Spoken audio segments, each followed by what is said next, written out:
हमारे पुराणों को, हमारे शास्त्रों को, हमारे वेदों को अगर हम देखें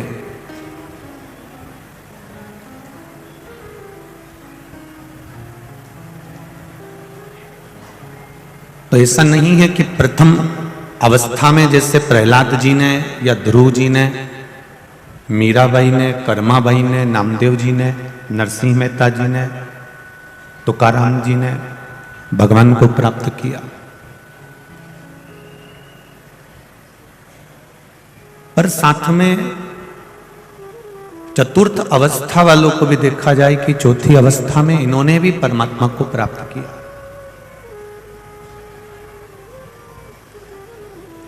नंद बाबा ने चौथी अवस्था में भगवान कृष्ण को प्राप्त किया था।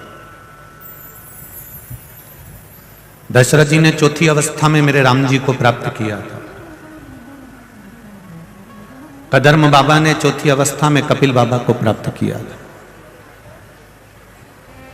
आंत्री बाबा ने चौथी अवस्था में दत्तात्रेय भगवान को प्राप्त किया था।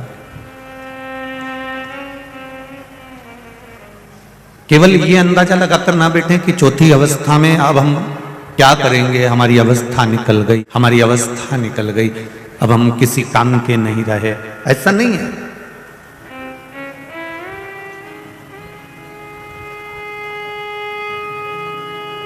दशरथ जी ने चौथी अवस्था में राम जी को प्राप्त कर लिया था। नंद बाबा ने चौथी अवस्था में भगवान कृष्ण को प्राप्त कर लिया था। शिव महापुराण की कथा कहती है जब 60 वर्ष की अवस्था आती है, गवर्नमेंट भी जब रिटायर कर देती है,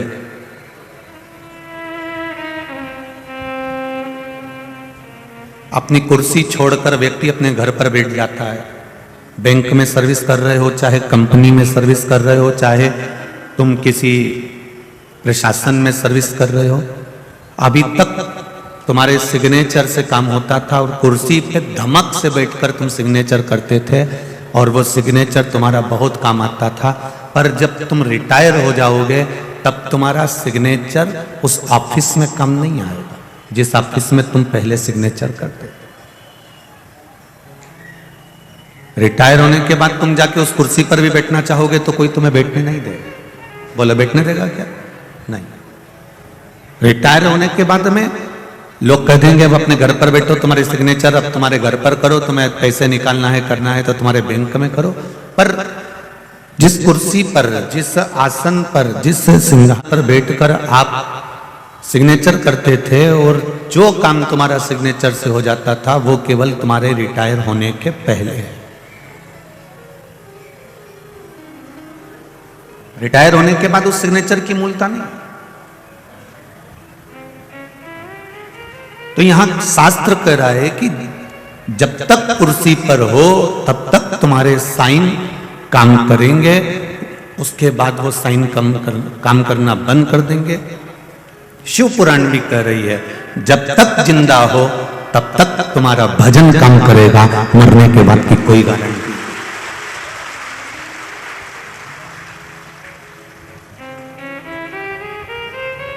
मरने के बाद तुमने अगर गुलाब जामुन खिलाई भी है, उसको मिली कि नहीं मिली है अपन नहीं कह सकते।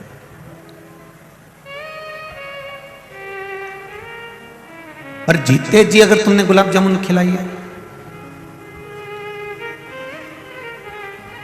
जीते जी अगर तुमने भगवान का भजन करा है, जीते जी अगर तुमने मंत्र जाप करा है, जीते जी पंचाक्षर मंत्र नमः शिवाय, षडाक्षर मंत्र ओम नमः शिवाय, द्वादश अक्षर मंत्र ओम नमो भगवते वासुदेवाय, 2 अक्षर का मंत्र राम, 2.5 अक्षर का मंत्र कृष्ण या श्री शिवाय नमस्तुभ्यम भी अगर तुम जपे हो तो ये तुम्हारे संग चलने वाला,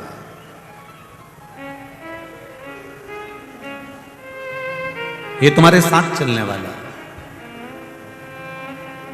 जब तक मृत्यु लोक पर हो, जब तक ये श्वासें चल रही तब तक भगवान का भजन करते चलो।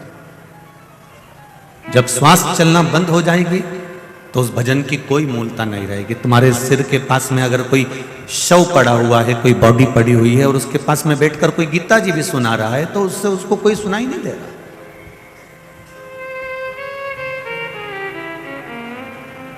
मरने के बाद अगर कोई तुमको अच्छे कपड़े भी पहना दे, अब तुमने देखा तो होगा, सब समझदार हो, ऐसे तो हो नहीं, कि मरने के बाद जब अर्थी पर लेकर आते हैं, चिता पर लेटाने का जब समय आता है, अर्थी पर ले जाने का जब समय आता है, तो कितने अच्छे अच्छे कपड़े पहना कर ले जाते हैं, उसको पूरा श्रृंगार भी करेंगे। बहू सास को खूब अच्छे से नहलाएगी भी, फिर कपड़े भी बदलेगी बहू, फिर बेटा भी श्रृंगार करेगा, फिर पति भी श्रृंगार करेगा, फिर अच्छा मेहंदी हल्दी कुंकू सब लगा लुगू के इत्र मित्र लगा के सारा जेवर मेवर पहना के अच्छी वाली साड़ी पहनाकर फिर उसको जो है अर्थी पे लेटाएंगे, फिर ले जाएंगे। अब मरने के बाद बहू ने इतना अच्छा श्रृंगार करा, मरने के बाद बहू ने स्नान कराया, मरने के बाद बहू ने चोटी भी करी, मोहल्ले के लोगों ने कहा सास की चोटी कर बिचार, तेल लगा सास को, तो मरने के बाद सास को तेल लगाया ने, चोटी करी ने, फिर मुंह में दही पेड़ा खिलाया ने, के बाद उसको फिर अच्छी साड़ी पहना कर विदा करी, और सारे रिश्तेदार आए तो वो भी एक एक साड़ी लेके आए ने, समधी जी की साड़ी लगेगी ने, की साड़ी लगेगी ने, बियाई जी की साल लगेगी ने, समधी जी की साल लगेगी। ये बियाई जब जिंदा था समधी तब कहाँ चले गया था?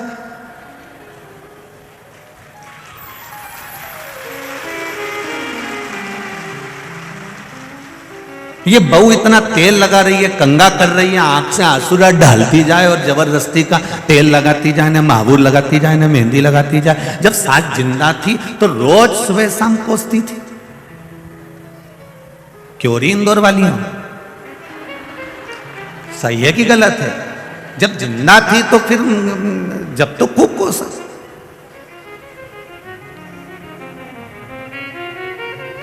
वाहवारी दुनिया मतलब की दुनिया में किसी का कोई नहीं, संसार में कोई किसी का नहीं है। यहाँ तो केवल एक जैसे मंच जैसे रामलीला का बनता है और रामलीला के मंच पर जैसा वो पूरा नाटक होता है, उसी तरह हमारे संपूर्ण जीवन में हम नाटक ही कर रहे हैं,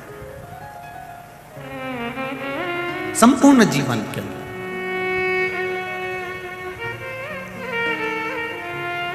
10-12 दिन सब रो लेते हैं, 12 दिन पूरे होते हैं, फिर सब आलू चना की सब्जी और पूड़ी, रायता, नुक्ती, सेव, कहीं कहीं पे गुलाब जामुन और कहीं कहीं खोपरा पाक।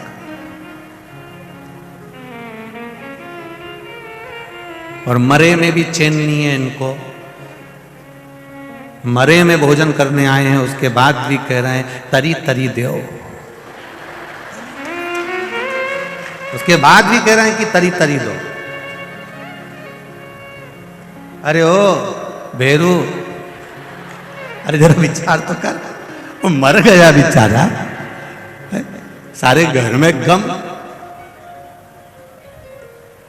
और तुम कह रहे क्या तरी तरी दो, थोड़ी रायता में जरा नुक्ती तो आन दो जरा, और नमक लाओ, थोड़ा नमक कम है रायता में, जाओ। कुछ नहीं होगा, मरने वाला मरकर चले गया, सारी जमीन जायदाद प्रॉपर्टी गाड़ी बंगला हैंडसेट चेन अंगूठी मोबाइल सब यहीं छोड़ गया, सब यहीं। और जो मरने वाला था वो चले गया, उसको बापड़ा को कहीं नहीं, थोड़ी सी गाय का घी और शक्कर और कंडा जला के ऊपर धूप दे दी, बाकी का सब तरी तरी खा लिया है, और बेचारा वो घी शक्कर खा लिया। और इसमें ताली बजाने की कोई बड़ी बात नहीं थी, इसमें सोचने वाली बात है, जैसे उसके साथ हुआ वैसा कि वैसा ही चाहे हम हो चाहे आप हो, संसार के प्रत्येक व्यक्ति के साथ वही होने वाला है। इसलिए जीते जी राम का नाम ले लो, जीते जी भगवान का भजन कर लो, जीते जी शिव मंदिर चले जाओ, जीते जी भगवत स्मरण करो, मरने के बाद का कोई प्रमाणता नहीं है। अब जीते जी करो। पहले जीजियों ने बहुत अच्छा एक भजन गाती थी, कभी प्यासे को पानी पिलाया नहीं, बाद अमृत पिलाने से क्या फायदा। आगे क्या है इसमें, कभी गिरते हुए को, हाँ, बाद में आंसू बहाने से क्या फायदा। मैं तो मंदिर गई, देवालय गई, और पूजा करते करते मुझे ख्याल आ गया, कभी माँ बाप की सेवा करी ही नहीं, फिर पूजा कराने से क्या फायदा। ये शरीर दिया है परमात्मा ने, बड़ा सोच समझ कर दिया है। इस शरीर का सदुपयोग परमात्मा की भक्ति में होना चाहिए। हम मना नहीं करेंगे, आपका जो मनुष्य का देह मिला है आप और हमको, तो इसको सार्थक भी तो करना पड़ेगा।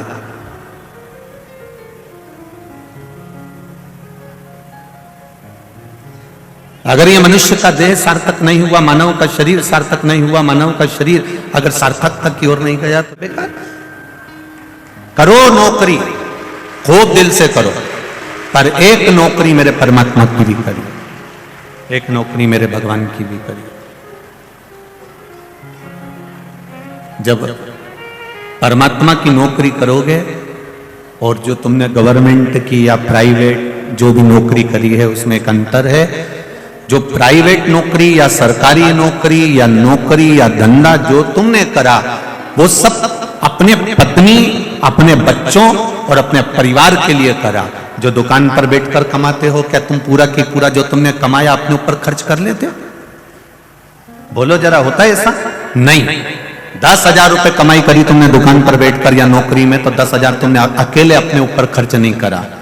इतना बड़ा मकान तुमने बनाया, उस मकान में भी तुम्हारा खुद का रहना तो एक केवल जरा सा 6 फीट का जो 8 फीट का जो पलंग होता है उस पर कितना रात्रि विश्राम करा, सुबह उठे, स्नान करा और फिर दुकान चले गए। छोटी सी जिंदगी।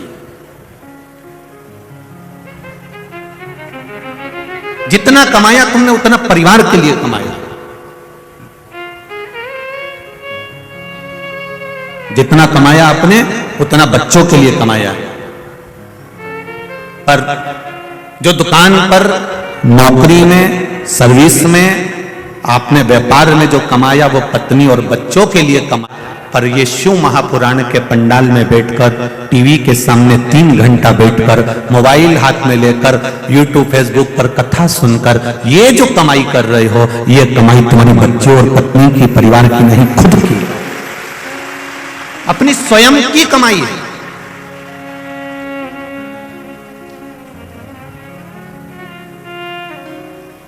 विधायक संजय भैया मित्र मंडली कथा करा रही है और वो मित्र मंडली ने कथा कराई है, तो वो कथा अगर उन्होंने कराई है तो उस कथा का फल यही है कि अपने जीते जी अपनी जो कमाई हुई, अर्थात भगवत भजन की कमाई, राम नाम, कृष्ण नाम की कमाई, शिव नाम की कमाई, भगवत स्मरण की कमाई।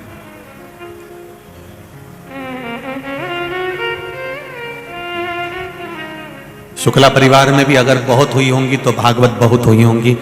नानी बाई का मायरा भी हुआ होगा, श्याम भजन भी हुआ होगा, राम भजन भी हुआ होगा, सुंदरकांड भी हुआ होगा, रामचरितमानस भी हुई होगी, गीता का स्मरण भी हुआ होगा, सब कुछ हुआ होगा। पर पहली बार अगर शिव महापुराण की कथा मिली है और पहली बार अगर शिव पुराण की कथा हो रही है, तो शुक्ला परिवार को भी भगवान को धन्यवाद देना चाहिए कि हमने जिंदगी में कौन सा पुण्य करा होगा जो ये शिव पुराण में। ये शंकर भगवान की जो कथा मिली है ये कोई सहज नहीं है। चारों तरफ इस ग्राउंड के जितने चारों तरफ रोड है, उस रोड पर लोग बैठ बैठ कर कथा का रस तत्व ग्रहण कर रहा है। कल भी हमारे पास में पत्र आया था, आज भी पत्र आया था, तो उसमें एक ही बात कही है कि पब्लिक बहुत ज्यादा संख्या में आ रही है, सब अपने घर पर बैठकर कथा का रस तत्व ग्रहण करें। गुरुजी आप बोलो कि अब भीड़ बहुत हो चुका है, तो अब सब अपने अपने घर में बैठ के कथा सुने। पर हमने रायपुर में जब ज़्यादा भीड़ हो गई थी तो वहाँ से कह दिया था कि कानपुर में कथा सुन लेना। कानपुर में ज़्यादा भीड़ हो गई थी तो हमने उनसे कह दिया था तुम इंदौर में सुन लेना। अब इंदौर में भीड़ ज़्यादा हो गई तो हम कहे तुम 3 तारीख से 9 तारीख तक जो बड़ौदा गुजरात में कथा है उधर सुन लेना। पर निवेदन है थोड़ा व्यवस्थित।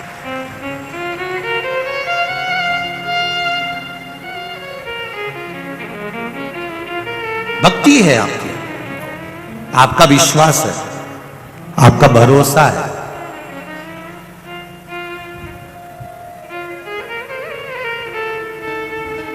और जब विश्वास प्रबल होता है ना, तभी परमात्मा की कृपा होती है। 12 ज्योतिर्लिंग शिव महापुराण की कथा चल रही है, उसमें तीसरे नंबर के जो का वर्णन आता है श्री महाकालेश्वर भगवान का।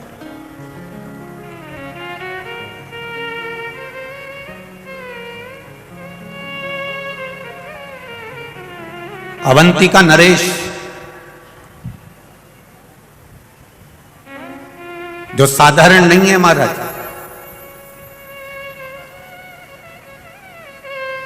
पूरी दुनिया में नगर का राजा, क्षेत्र का राजा रात भर रुक सकता है, पर अवंतिका की भूमि पर, उज्जैन की भूमि पर, जहां पर मेरा महाकाल राजा बैठा है, वहां दूसरा राजा नहीं रुक सकता। और ये उज्जैन की धरा, उज्जैन की भूमि, अवंतिका नरेश की पावन धरा आपको ये नहीं कह रही है कि ये कथा है केवल कि उज्जैन में एक राजा बैठा है तो दूसरा राजा वहां नहीं रात रुक सकता। ये आपको सीखना चाहिए। जब उज्जैन में एक राजा बैठा है तो दूसरा राजा रात्रि भर, बोलो जम के, नहीं रुक सकता, तो तुम्हारे दिल में अगर महाकाल बैठा है तो दूसरा घुसता कैसे है? दूसरा कैसे प्रवेश कर जाएगा?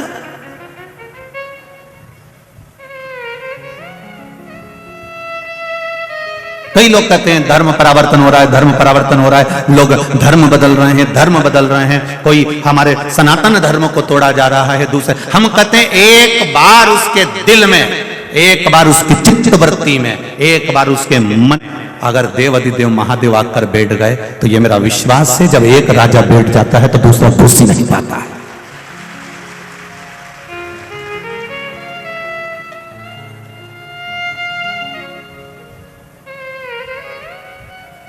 एक अगर प्रवेश कर गया तो फिर दूसरा कहां?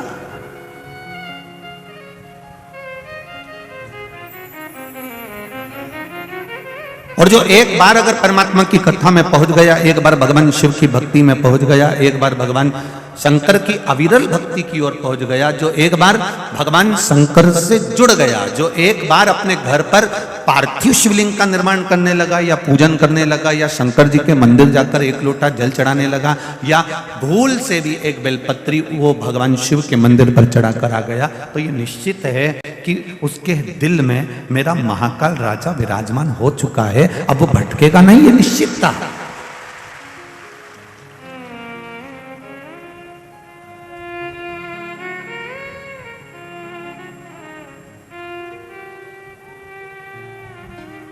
अविरल भक्ति जब आपके भीतर विराजमान हो गई तो फिर भटकना छूट गया।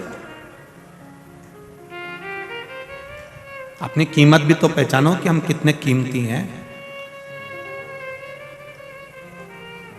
जितनी कीमत हीरे की नहीं है, जितनी कीमत सोने और चांदी की नहीं है, जितनी कीमत किसी प्रॉपर्टी की नहीं है, जितनी कीमत किसी मॉल की नहीं है, जितनी कीमत किसी जगह की नहीं है, उससे 1000 करोड़ों गुना कीमत तुम्हारी है, क्योंकि तुम में वो बल है कि ऐसे कई प्रॉपर्टियां तुम अपने बल पर खड़ी कर सकते। ऐसे कितने हीरे और कितने सोना चांदी, अंबानियां, प्लाट, मकान, मॉल एक अकेला व्यक्ति अपने बल पर खड़ा कर सकता है। वो चेतना, वो बल परमात्मा ने तुम्हें देकर भेजा।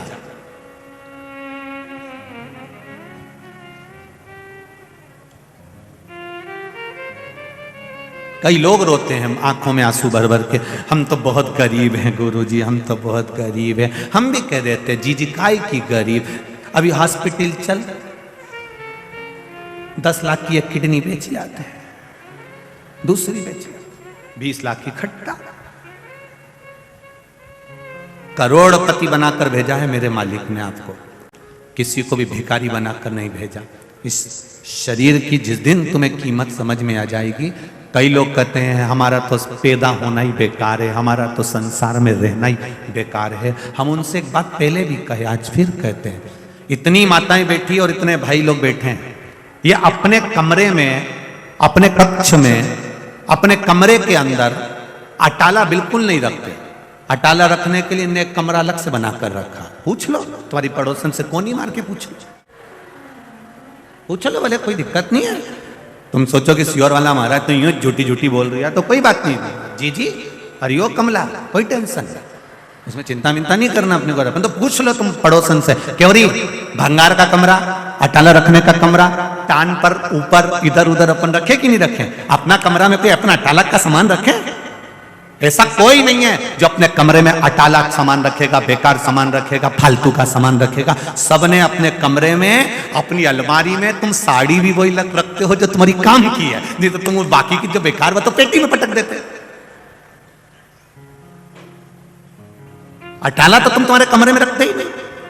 जब तुम तुम्हारे कमरे में अटाला सामान नहीं रखते, कबाड़ा सामान नहीं रखते, बेकार सामान नहीं रखते, तो मेरा महाकाल राजा अपनी पृथ्वी पर अटाला को क्यों रखेगा? बैकुंठ भगवान विष्णु का है, ब्रह्मलोक ब्रह्मदेव का है, इंद्रलोक इंद्रदेव का है, पर मृत्यु लोक तो मेरे महादेव का है।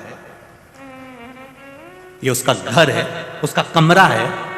पृथ्वी पर भगवान उसी को पैदा करता है, उसी को जन्म देता है जिसको भगवान जानता है कि ये जन्म लेकर कुछ अच्छा कर सकता है, इसमें वो बल है, इसमें वो ताकत है कि ये संसार का उद्धार कर सकता है, उसको पैदा करता है। नहीं तो करता ही नहीं। वो तो कई कई माताओं के गर्भ में 4 महीने का, 6 महीने का, 8 महीने का, 15 महीने का, देखो शांत हो जाए, 6 महीना 9 महीने का बच्चा हुआ शांत हो गया, कई कई पैदा होकर शांत हो जाए, कई कई 2 महीने का शांत हो जाए।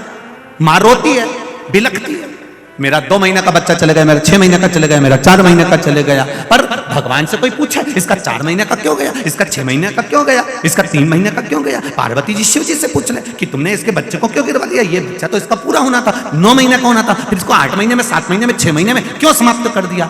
शंकर भगवान बोले मुझे अपने घर में अटाला नहीं रखना, जो काम का होगा उसी को मैं रखूंगा, जो काम का नहीं है उसको मैं नहीं रखूंगा। कितना झगड़ा हुआ एक बार पार्वती जी का शिव जी के साथ में। शाम का समय था, पार्वती जी भगवान शंकर जी के साथ में घूमने निकली थी। भ्रमण करते करते माता पार्वती जी ने एक बच्चे को देखा जिसके हाथ विकलांग थे, हाथों से विकलांग था। सारे बच्चे नदी में कूद कूद कर नहा रहे थे, तालाब में कूद कूद कर नहा रहे थे, ये बेचारा घाट पर बैठा हुआ, हाथ विकलांग थे, तो ये बेचारा देख रहा था। पार्वती जी को दया आ गई। पार्वती जी ने कहा भोलेनाथ ये बेचारे के हाथ आप देख क्यों नहीं देते? कितना दुखी हो रहा है, इतना सा बच्चा हो रहा, कितना दुखी हो रहा। शिव जी बोले नहीं पार्वती, ब्रह्मा जी ने लिखा है इसके भाग्य में पूर्व का अगर कोई कर्म होगा उसके कारण बस इसको तकलीफ भोगना पड़ रही है, तो मैं हाथ नहीं दे सकता। पार्वती जी आई कैलाश पर, उन्होंने भोजन करना। शंकर भगवान ने कहा पार्वती कुछ भोजन करो। नहीं, जब तक उस बच्चे के हाथ नहीं आ जाते तब तक मैं भोजन नहीं करूं। शंकर जी बोले पार्वती थोड़ा समझो, किसी कारण बस देना होता तो मैं खुद दुख काट देता, मैं दे देता, परंतु नहीं। पार्वती जी बोली मेरे कहने पे देना पड़ेगा। शिव जी ने कहा ठीक है। शंकर भगवान ने तथास्तु करा, उसके दोनों हाथ अच्छे कर दिए। दूसरे दिन वो नदी में नहाने गया, तालाब में नहाने गया। जैसे ही नदी तालाब में नहाने गया, दूसरे जो बच्चे पानी में तैर रहे थे, दूसरे बच्चे जो पानी में नहा रहे थे, नहाते नहाते उन बच्चों को दूसरा जो जिसको माता पार्वती के कहने पर देवाधिदेव महादेव ने हाथ दिया,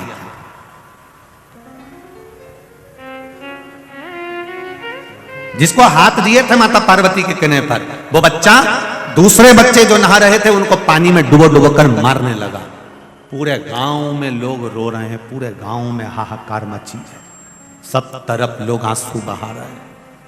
पार्वती जी आज शिव जी के साथ में घूमने निकली तो पूछा प्रभु ये क्या हो रहा है, ये पूरा गांव क्यों रो रहा है? कहा इनके बच्चे मर गए। इतने सारे घर में बच्चे मर गए, किसने मारा? इन बच्चों को कौन ने समाप्त करा? कहा जिसको तुमने हाथ दिलवाए हैं वापिस, उसने इनको समाप्त कर दिया। पार्वती मैंने मना करा था कि ब्रह्मा जी की लेखनी को मत पलटवाओ, पर तुम नहीं मानी। मैंने सोचा था कि इसका पेट कैसे भराएगा। शिव जी कहते अगर हाथ नहीं भी काम करते तो पेट भरने की जवाबदारी मेरी होती, पर तुमने बदलवाया सारे घर के दिए बुझकर। ये समझना है हमें।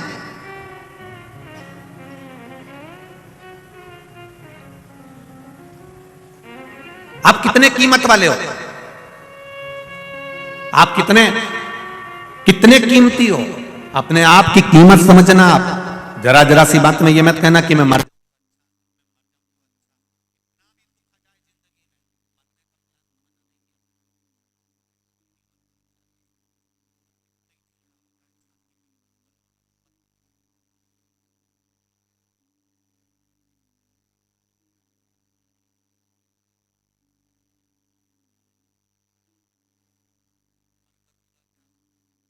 मरने के बाद क्या वापस दूसरी बार मनुष्य का शरीर मिल जाएगा क्या? नहीं। ये मानव का जो शरीर मिला, इसकी कीमत समझो। और जिस दिन इसकी कीमत तुम्हें समझ में आ गई, जिस दिन इसकी कीमत तुम्हारे जीवन में समझ में आ गई, फिर आपको जीवन में कभी दुख नहीं होगा।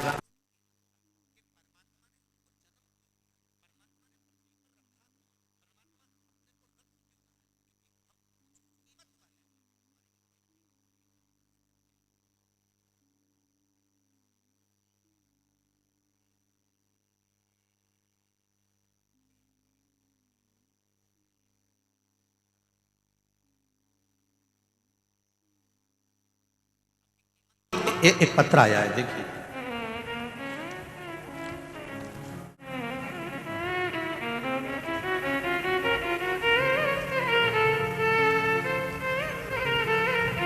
संगीता शांताराम खराड़े, महाराष्ट्र, चुन्नर तालुका गांव, मोबाइल नंबर ये है। आप कौन हैं? हाथ हिलाइएगा जो आई हो। आप ही हैं? दोनों हाथ हिला दो। भोले बाबा की महिमा का क्या बखान करूं मैं गुरुजी। मेरे कैंसर जैसी भयानक बीमारी को ठीक कर दिया है बाबा ने। बाबा के पंडाल में बाबा को धोख लगाने के लिए आई हूं। बाबा, आपने कहा था कि शंकर की शिव महापुराण में जाकर उसने अगर कैंसर की गठन हो गई थी जो 5 साल से थी, जिसका पता 2021 में चला, जो कि सीटी स्कैन कराई तो डॉक्टर ने बोला यह 3rd स्टेज पर पहुंच गई है। इंद्राणी अस्पताल में दिखाया था, तब हमने डॉक्टर के कहे अनुसार 28 रेडिएशन कराए और 3 रेडिएशन पूना में हुए, 5 किए।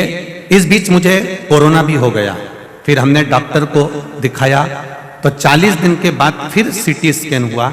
डॉक्टर ने बोला कि कैंसर पूरे शरीर में फैल गया है और पूरे शरीर में कैंसर फैल गया है और शरीर के सब अंग खराब हो गए हैं। इस सब का अब कोई इलाज नहीं है, खर्चा भी बहुत हो जाएगा, 4-5 लाख का, बचना तो निश्चित नहीं है। डॉक्टर ने बोला ये कुछ समय के मेहमान हैं और मैंने खाना पीना चलना फिरना सब कुछ छूट गया और मैं पूरी तरह से पलंग पर बेड रेस्ट हो गई, पड़ी रहती दिन रात। गुरुदेव, फिर एक दिन मेरे व्हाट्सएप पर किसी का मैसेज आया कि प्रदीप मिश्रा जी की शिवपुराण सुनो। मेरे घर वालों ने उसी दिन कथा सुनाई, मैं बहुत रोई, भगवान शिव से प्रार्थना करने लगी। परिवार वालों से कहकर मैं शंकर के मंदिर गई और हाथ पकड़कर शंकर के मंदिर में जाकर जल समर्पित किया। उस जल को वही मंदिर में पिया, शिव जी पे चढ़ी बेलपत्री खाना चालू करी, शिव मंदिर में झाड़ू पोछा करने लगी। बच्चों से कहा मैं मरने तो वाली हूँ, मुझे मंदिर के अंदर ही छोड़ दो। मंदिर में रहती, झाड़ू पोछा करती, शाम को घर आती, सो जाती। बाबा की कृपा से जो 3rd स्टेज का कैंसर था, जब जांच कराया तो कैंसर मेरे शरीर से जा चुका था और मैं ठीक हो चुकी हूँ। मैं बाबा को यहाँ धोख लगाने आई हूँ, प्रणाम करने के लिए। आराम है अब। मैं खुद, आपने लिखा है, मैं खुद चलकर बाबा को धोख लगाने आई हूँ। जो 2 कदम चल नहीं पाती थी, आज बाबा के दरवाजे में मैं खुद महाराष्ट्र से यहाँ प्रणाम करने आई हूँ। श्री शिवाय नमस्तुभ्यम। दीदी स्वस्थ रहिए, बाबा कृपा करे। श्री शिवाय नमस्तुभ्यम। बैठिए। ये विश्वास है हमारा, ये दृढ़ता है हमारी, ये भरोसा है हमारा। तेरी कृपा बिना ना हिले एक भी अणु, लेते हैं श्वास तेरी कृपा से तनु तनु। बखान क्या करूं मैं राखों के ढेर का, चपटी भभूत में खजाना कुबेर का।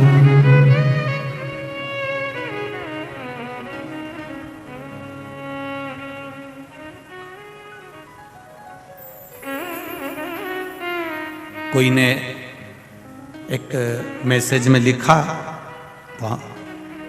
उसने हमको बताया कि गुरुदेव लोग कह रहे हैं कि बताओ रोड पर लोग बैठे हुए हैं, उनको आज दिख तो है ही नहीं रहा। लोग अपने अपने घर से बिछाने की दरी चादर तक लेकर आए हैं, आराम से बैठकर कथा सुन रहे हैं रोड पर।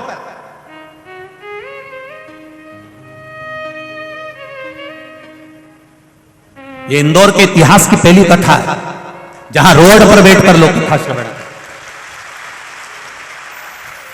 पूरे ग्राउंड के आसपास जितनी रोड है सब जगह पर। उन्होंने कहा गुरुदेव ये रोड पर बैठे हैं, ना दिख रहे हो आप, कथा का रस तत्व सुन रहे हैं, इसका क्या फल है?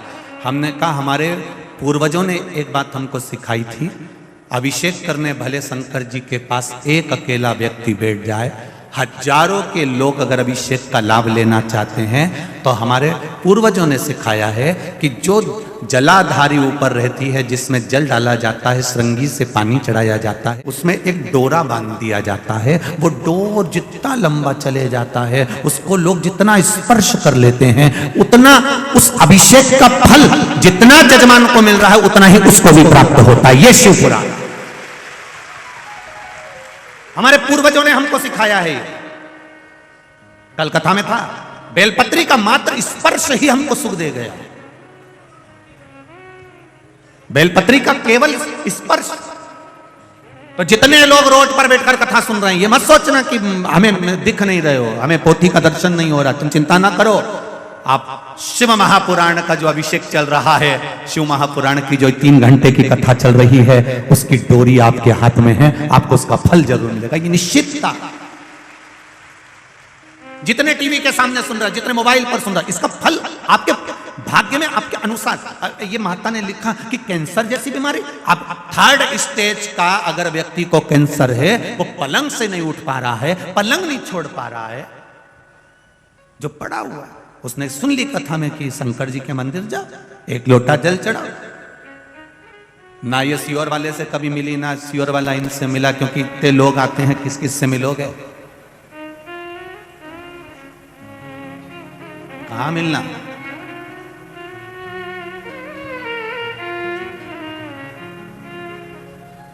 समय नहीं इतना आपके पास भी कि आप हमसे मिले और या हम आपसे मिले, इतना समय किसी के पास नहीं। केवल आप लोगों का जो भाव है इन पत्रों के माध्यम से आ जाता है, वो भी जितने पढ़ाते हैं पढ़ लेते हैं, बाकी के यहाँ पर रखे रहते हैं। इंदौर वालों के लिए छोड़ के चले जाएंगे, बाद में तुम पढ़ते रहना, आराम से बैठकर निकालते रहना। मोबाइल नंबर भी है, सबसे बात भी कर लीजिए। खुशी जीवन की आपको। उज्जैन के महाकाल बाबा का 3य ज्योतिर्लिंग का जो वर्णन किया गया, ये साधारण नहीं है मेरा महादेव। उज्जैन महाकाल राजा जहां बैठे हैं, उसमें दूसरा राजा प्रवेश नहीं कर सकता। उसी तरह जिसके दिल में शिव आकर बैठ गए, फिर दूसरे धर्म का व्यक्ति चाहे कितना भी लोभ दे दे, कितना भी उसको लालच दे दे, वो जाता ही नहीं है, चलता है, नहीं जाएगा।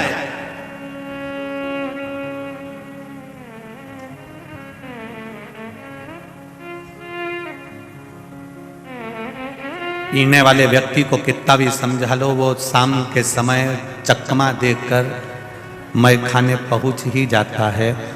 जिसके भीतर शिव महापुराण की कथा का रस, नशा एक बार हो जाता है, वो ये नहीं देखता कि अंदर बैठकर कथा सुन रहा हूं कि बाहर बैठकर, उसको तो केवल अपनी मस्ती में कथा का लाभ ले रहा है, उसको मतलब नहीं है।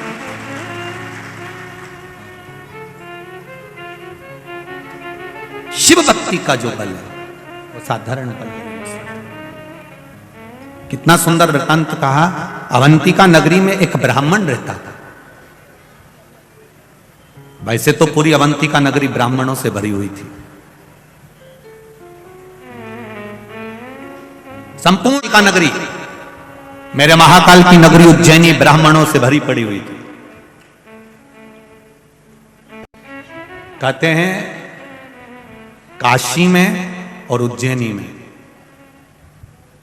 ये 2 जगह पर सबसे ज्यादा ब्राह्मण जन निवास करते थे और उज्जैनी पूरी ब्राह्मणों से भरी पड़ी हुई थी। एक ब्राह्मण उस उज्जैनी, सारे ब्राह्मण कर्मकांडी थे, पूजन करते थे, अर्चना करते थे, संध्या करते थे, भगवत भजन करते थे, स्मरण करते थे, भगवान से लाड लड़ाते थे, शिव आराधना में लगे रहते थे, भगवान की अविरल भक्ति में लगे रहते थे। सब शिव में डूबे हुए, सभी शंकर भगवान में डूबे हुए।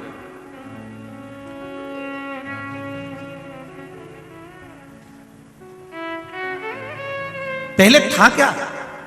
केवल एक देव, अधिदेव महादेव। त्रेता आया तब मेरे राम जी आए, द्वापर आया तब मेरे, जम के बोलो जरा, भगवान कृष्ण आए। त्रेता आया तब राम जी आए, द्वापर आया तब कृष्ण आए। इससे पहले थे के केवल एक शिव, केवल एक नारायण, केवल एक ब्रह्मा। ब्रह्मा विष्णु महेश का एक स्वरूप, लिंग स्वरूप में भगवान शंकर के एक स्वरूप में विराजमान था। अब पूरे अवंतिका में ब्राह्मण ही ब्राह्मण, एक ब्राह्मण एक ऐसा था जिसको वेद की प्रियता थी, जिसको प्रियता थी, जिसको भक्ति की प्रियता।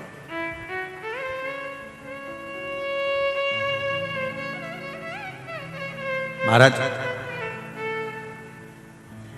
उस ब्राह्मण का नाम था वेद प्रिय,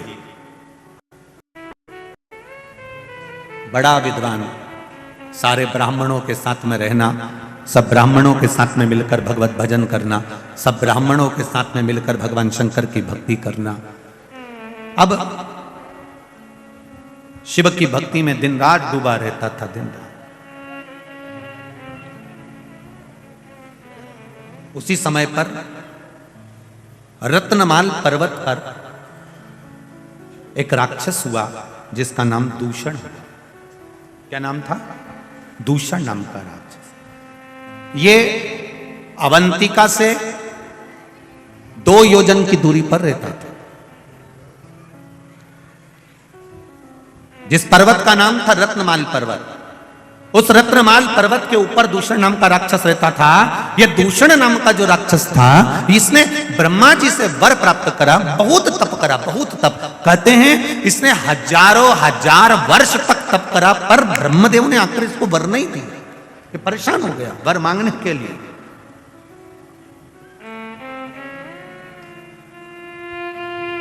आखिरी में ब्रह्मा जी को फिर आना पड़ा और ब्रह्मा जी ने कहा, मांग तुझे क्या चाहिए? तो उसने एक बात कह दी, अगर देना चाहते हो तो मुझे दीजिए कि मेरे प्राण ना छूटे। ब्रह्मा जी ने कहा, यह तो हो नहीं सकता कि तू मरेगा नहीं, मरना तो पड़ेगा। जन्म लिया है, मृत्यु लोक में आए हो, इस पृथ्वी पर अगर जन्मे हो तो मरना निश्चित है। यह आपको पहले भी कहा कि बादाम खाओगे तो भी मरोगे, नी खाओगे तो भी मरोगे, रोटी खाओगे तो भी मरोगे, नी खाओगे तो भी मरोगे, कथा सुनोगे तो भी मरोगे, नी सुनोगे तो भी मरोगे। हाँ, कहीं का महाराज तुम्हें गारंटी दे दे कि तुम कथा सुनोगे तो नहीं मरोगे, तो हमको भी मिला देंगे, हम और 25-50 साल ज्यादा कथा और बात चलेंगे, उसमें क्या दिक्कत? कथा सुनोगे तो भी मरना, नहीं सुनोगे तो भी मरना। बस अंतर केवल इतना सा है कि जैसे तुम भजन कर कर कथा सुनकर अगर मरे तो बिल्ली अपने मुख से अपने बच्चे को जैसे पकड़ती है, साथ घर लेकर जाती है, वो बच्चा सुरक्षित रहता है। और बिल्ली अपने मुख से चूहे को पकड़ती है, चूहा मर जाता है। उसी तरह जो भगवान शंकर की भक्ति कर कर, राम कृष्ण की भक्ति कर कर, परमात्मा का भजन कर कर जो मरता है, वो बिल्ली के बच्चे जैसा बचकर बैकुंठ का राज करता है, बैकुंठ का सुख भोगता है। और जो परमात्मा की भक्ति में नहीं डूबा, केवल शरीर को सुंदर बनाया, अच्छा अच्छा कपड़ा पहना, खूब परफ्यूम लगाया, 2 घंटे तक धागे से सेट कराया, जिसने अपनी जिंदगी पूरी केवल ऐश और राम में निकाल दी, कभी मुख से राम नहीं किया, कभी मुख से कृष्ण नहीं किया, कभी मुख से शिव नहीं किया, कभी अपने बुजुर्गों का सम्मान आदर नहीं करा, कभी घर के बड़ों के सत्कार में खड़े नहीं हुए, फिर इनकी जिंदगी वो चूहे जैसी होती है जो कभी भी निपटता है तो बड़ा भयंकर निपटता है, बड़ा भयंकर।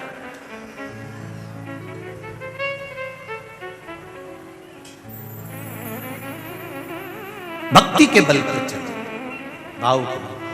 महाराज दूषण ने कहा, मुझे मरना नहीं है, आप मुझे वर दीजिए ब्रह्मदेव। ब्रह्मा जी ने कहा ऐसा नहीं हो सकता कि तुम मरोगे नहीं, मरना निश्चित है, ये निश्चितता है, तुम्हें मरना तो पड़ेगा, पर मुझे वर दे दो। क्या वर चाहिए?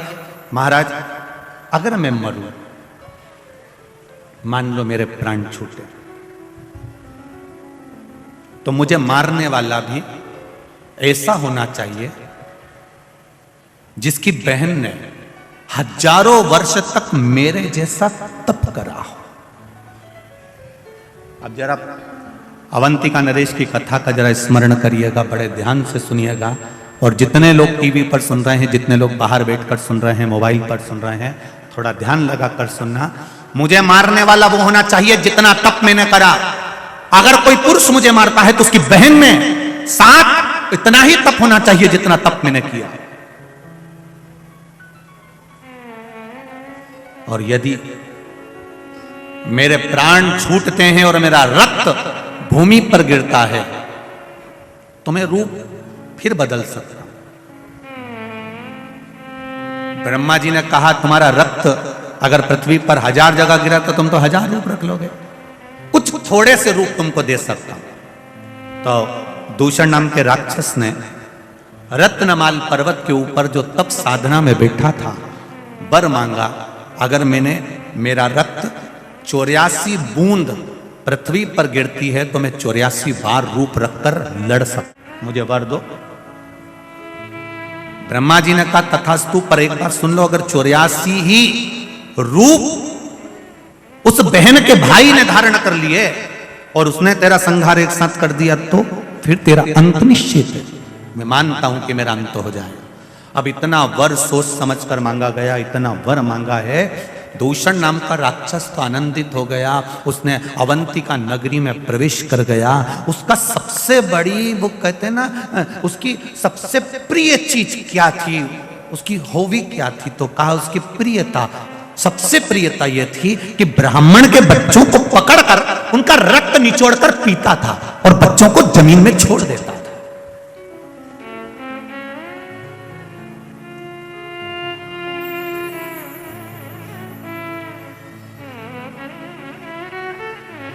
कई लोग कहते हैं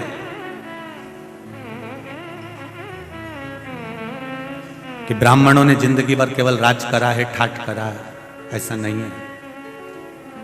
पूरी पृथ्वी के जितने मंदिर हैं, देवालय हैं, जितने पूजा स्थल हैं, जितने सरोवर, जितने कुंड, जितनी नदियां, जितने तालाब, जितनी बावड़ियां हैं, इन जगह पर जाकर आप इतिहास पढ़ेंगे और सुनेंगे तो आपको मिलेगा सबसे प्रथम में बलिदान देने के लिए भी ब्राह्मण ही खड़ा होता था। निश्चितता। ये जितनी भी कथाएं होती है ना, सत्यनारायण जी की कथा देख लीजिए तो आपको मालूम पड़ जाएगा। एक गरीब ब्राह्मण था। एकादशी की कथा निकालिए, उसमें जाएगा एक गरीब ब्राह्मण था। सारी कथाओं को निकाल कर देखिए, उसमें लिखा मिलेगा आपको कि एक गरीब ब्राह्मण था। इस जगह पर किसी बढ़िया को नहीं बोला, इस जगह पर किसी अन्य व्यक्ति को नहीं बोला। क्यों? ब्राह्मण का नाम लेकर मार्ग इसलिए करा गया जिससे ब्राह्मण अपने भीतर शांति रखता है। अगर उसका नाम लिख भी दिया तो उसको कोई चिंता नहीं है, कम से कम हमारी नाम पढ़कर लोगों को मार्ग तो मिल जाएगा, लोग संभल तो जाएंगे, लोग सुधर तो जाएंगे। ठीक है, उतना।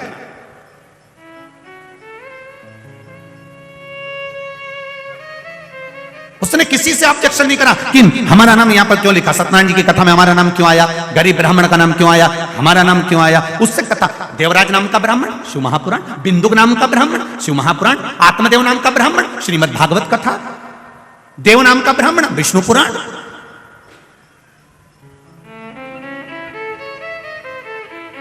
कल्याण नाम का ब्राह्मण कुर्म पुराण। आप उठाओ, एक एक पुराण में सबसे पहले कथा चालू होती है तो वहां पर उसके क्यों, क्योंकि उससे अगर कथा का प्रारंभ हो रहा है तो कोई ये बुरा ना लगे। कहीं अगर किसी व्यक्ति का नाम लिख देते, किसी अन्य वर्ण का स्मरण कर देते तो उनको लगता कि हमारा नाम लिख दिया, तो उन्हें कहा इसी का लिख दो, इससे मार्ग तो मिलेगा। कोई बात नहीं है, सहनशील है, शांति का प्रतीक है, इसके भीतर धीरजता रहेगी, कोई बात नहीं। तो यहां वर्णन किया वेद प्रिय नाम का ब्राह्मण और इस दूषण नाम का राक्षस रत्नमाल पर्वत से नीचे आया। नीचे आकर अवंतिका में प्रवेश कर गया। अवंतिका में प्रवेश करते करते उसने तुरंत ब्राह्मण के बच्चों को रूप धर कर जाता था ब्राह्मण के घर में। खूब बड़ा खूब बड़ा शास्त्री बनकर जाता था और ब्राह्मण के बच्चों को कहा कि मैं तुमको विद्या दूंगा, आपके बच्चों को मेरे साथ में लगाइए। और ब्राह्मण के बच्चों को जब विद्या अध्ययन के भाव से लेकर जाता था, उनको बाहर निकलकर निचोड़ कर रक्त पी जाता था। सारे ब्राह्मणों के घरों में रोज का हाहाकार मचा होता था, रोज रोते थे, रोज आंसू ढलते थे, प्रतिदिन शव निकलते थे, बिलखते लोग।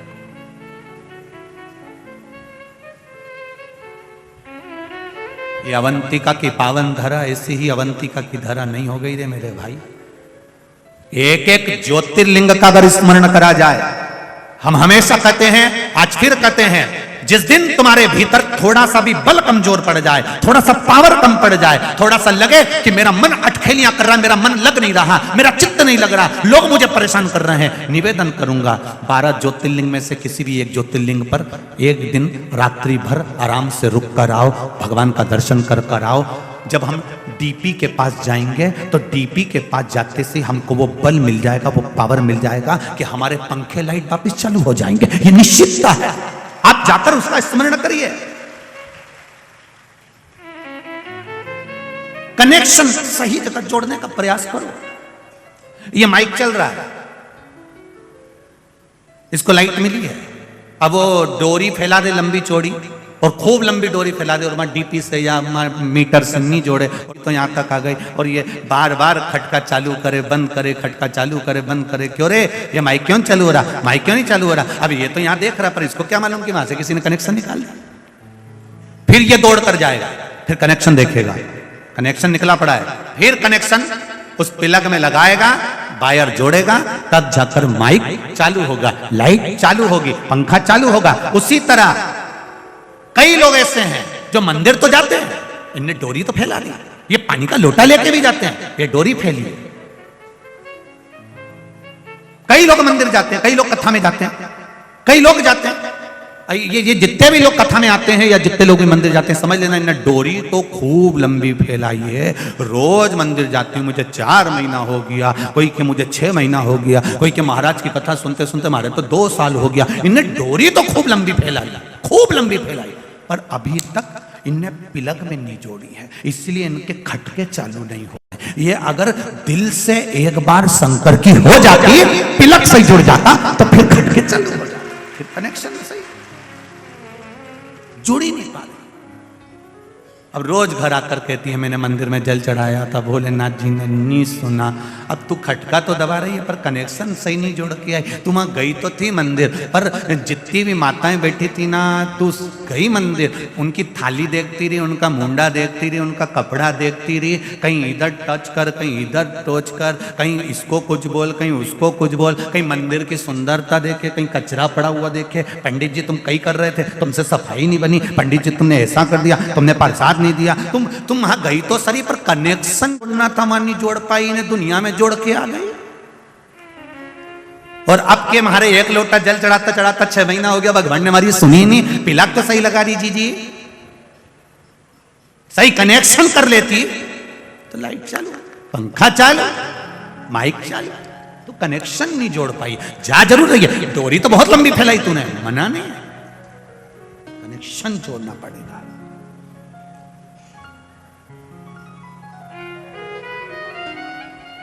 जितने भी लोग भगवान के मंदिर जाते हैं उनसे निवेदन है, दिखावे से मत जाना, बिल्कुल मत जाओ दिखावा करने के लिए,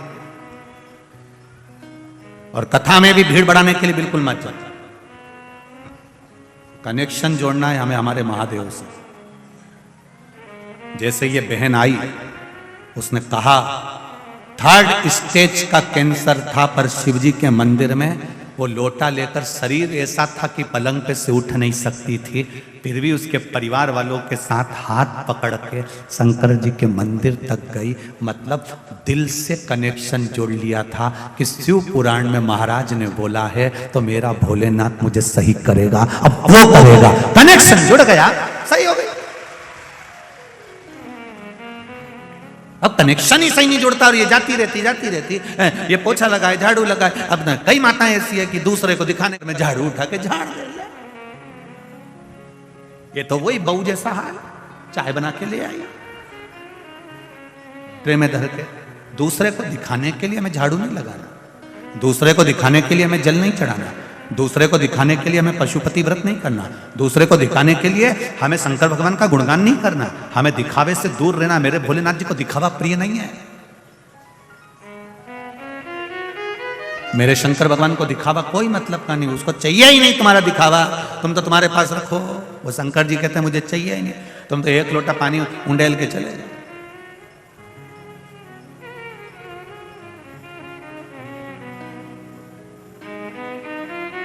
मेरे राम जी महाराज अपने मंदिर में बैठते हैं, दिन भर में एक बार तैयार होते हैं। मेरे कन्हैया मंदिर में बैठते हैं, दिन भर में एक बार तैयार होते हैं। मेरे भगवान विष्णु मंदिर में बैठते हैं, दिन भर में एक बार तैयार होते हैं। दत्तात्रेय भगवान मंदिर में बैठते हैं, दिन भर में एक बार तैयार होते हैं। देवी मैया मंदिर में बैठती है, दिन भर में एक बार तैयार होती है। केवल 33 कोटि देवी देवता में केवल एक महादेव है जो जितनी बार जल चढ़ाने आता है उतनी बार तैयार कर कर जाता है, श्रृंगार कर। क्यों, किस लिए? कहीं कहीं पंडित जी कह देते हैं मैंने अभी श्रृंगार करा है, पानी मत चढ़ा देना, पर कहीं कहीं की रहती है मैं तो चढ़ाऊंगी जा।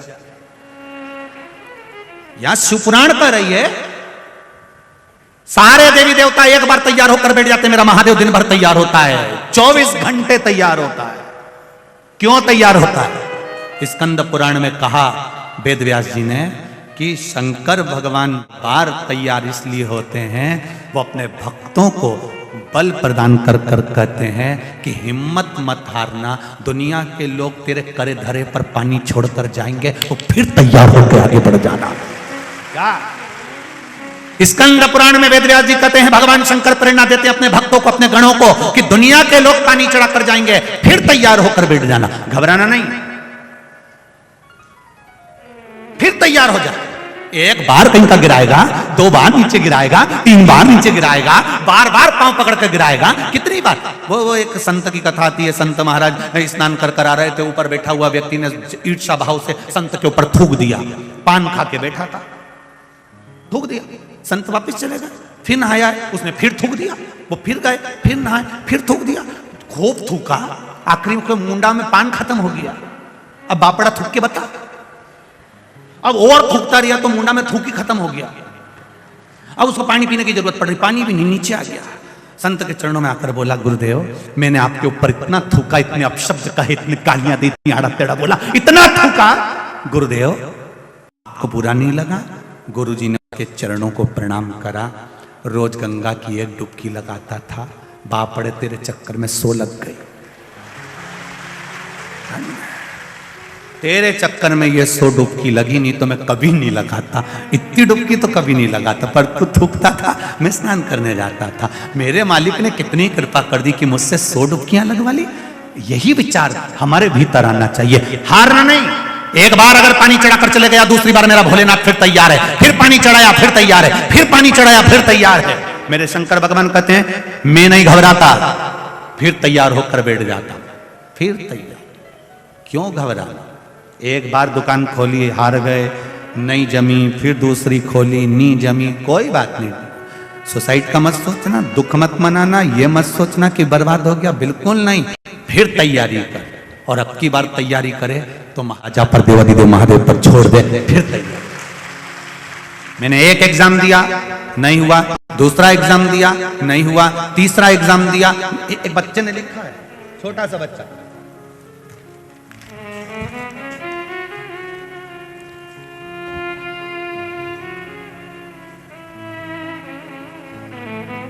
आयुष सुनेरे मेरा नाम है। आयुष कहीं बैठे हो बेटा? आप ही हो? श्री शिवाय नमस्तुभ्यम, हर हर महादेव, दोनों हाथ हिला दो एक बार। मेरा नाम आयुष सुनेरे है। मेरे पूरे परिवार की ओर से शिव महापुराण को हर हर महादेव। कक्षा 10वीं में फेल हो गया था गुरुदेव। मेरा मन पढ़ाई में नहीं लगता था, मित्रों में ज्यादा लगता था, संगति ठीक नहीं, मन नहीं लगा। बाबा की कृपा, 10वीं में आपके बल के द्वारा जो आपने शिव महापुराण में कहा उसके अनुसार मैंने फिर परीक्षा दी और बाबा की कृपा से मैं पास की। फिर पास होने के लिए अग्रण्य हुआ। जन्मदिन घूमते घूमते मंदिर चला गया और फिर मैं शिव मंदिर में रोज जाना प्रारंभ किया। 10वीं तो आपने बताई, वैसे पास करी 2-1 साल के अनुकूल। कक्षा 12वीं में आपके द्वारा बताए गए, मुझे लगा कि एक बार मैं 10th फेल हो चुका हूं, दूसरी बार 12वीं भी बोर्ड की है, पास हो जाऊं बड़ा मुश्किल है। पर आपने जो बेलपत्री पर शहद लगाकर बाबा को प्रतिदिन समर्पित करने का बताया था, मैंने भी पढ़ाई के साथ में, मेरे मित्रों के साथ समय नहीं मिलता, पर जितनी पढ़ाई करी वो बेलपत्र का प्रयोग करा। गुरुदेव, फर्स्ट श्रेणी से मैं उत्तीर्ण हुआ हूं 12th में, मैं बाबा को प्रणाम करता हूं। बाबा की कृपा बाबू, श्री शिवाय नमस्तुभ्यम, हर हर महादेव। बधाई आपको बहुत बहुत। ये विश्वास जागृत होना चाहिए, आपकी भक्ति, आपका भरोसा। एक बार अगर हार गए तो क्या हुआ, दूसरी बार तैयार हो जाओ। मेरा महादेव तो 5-5 मिनट में तैयार होता है। कोई जल चढ़ाया फिर श्रृंगार गया, फिर जल चढ़ाया फिर श्रृंगार गया, मेरा महादेव फिर तैयार होकर बैठ गया। मेरे महादेव कहते हैं हिम्मत मत हारना, फिर तैयार होकर आगे बढ़ना, फिर मेहनत करना, फिर कर्म करना, बढ़ोगे आगे जरूर बढ़ोगे, पीछे नहीं हट सकते। आग लगे बस्ती में, अपन रहो मस्ती में। दूषण नाम का वो राक्षस आया, ब्राह्मण के बच्चों को निचोड़ कर पीता, बड़ा दुखी। ब्राह्मणों ने हाहाकार मचा रहे हैं, हो क्या रहा है। हमारे बच्चे तो पढ़ने के लिए जाते थे, विद्या अध्ययन के लिए जाते थे, और बच्चा मरा हुआ मिलता क्या। सारे ब्राह्मणों की आंख में आंसू रहने लगे। अपनी अवंतिका में जरूर कोई बात है, शायद अपने को अवंतिका छोड़ना पड़ेगा। इस अवंतिका को अपन छोड़ दो। सुन लेना जरा जीजियों, जरा से इस कथा का। अपनी अवंतिका में जरूर दोष है, इसलिए अवंतिका छोड़ना पड़ेगी। ये आपके साथ में भी कई बार हुआ है। अपने घर में जरूर किसी ने कुछ कर दिया है, इसलिए अपन को घर बदलना पड़े, तभी अपन उन्नति कर पाएंगे, तभी अपन उन्नति कर पाएंगे। वास्तुशास्त्री को बुलाया, वास्तु दिखाया, उन्होंने कहा ये मकान सही नहीं बना, इसकी सीढ़ी इधर से कर दो, बाथरूम का पाइप इधर कर दो, बेडरूम इधर कर दो, भोजनशाला इधर कर दो। हमने पितृ दोष भी देखा, वास्तु दोष भी देखा। शिव महापुराण कथा कहती है अपने कर्म का दोष नहीं देखा, जो हम पूर्व में कर आए हैं उसी के अनुसार तो फल मिलेगा। देखा हमने, सारे ब्राह्मणों ने विचार करे अवंतिका में जरूर कुछ है, हमें अवंतिका छोड़ना पड़ेगी। हम भी विचार करते हैं जब हमारा व्यापार नहीं चलता, हमारे घर में क्लेश होता है, हमारे घर में परेशानी आती है, हमारे घर में कष्ट आता है, हमारे घर में बीमारी आती है, तब हम सोचते हैं ये मकान नहीं फल रहा, ये जमीन नहीं फल रही, ये मकान नहीं फल रहा, इसको छोड़ना पड़ेगा।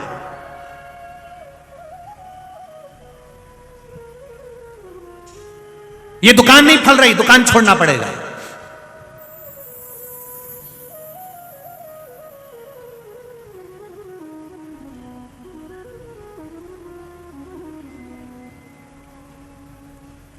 जैसा तुम सोच के बैठी हो कि ये मकान नहीं फल रहा, इसको छोड़ दो, दुकान नहीं फले तो इसको छोड़ दो, और जिस भेरू के साथ तुम्हारी शादी हुई और जिस जगदम्बा के साथ तुम्हारा ब्याह हुआ और वो नहीं फले तो ठीक है छोड़ दो। ये भी अपशब्द बोलती है, ये भी आड़ा तड़ा बोलती, गाली देती है, ये आड़ा तड़ा बोलती है, इसको छोड़ दो। नहीं, उसको निभाओ, उसको निभाना है।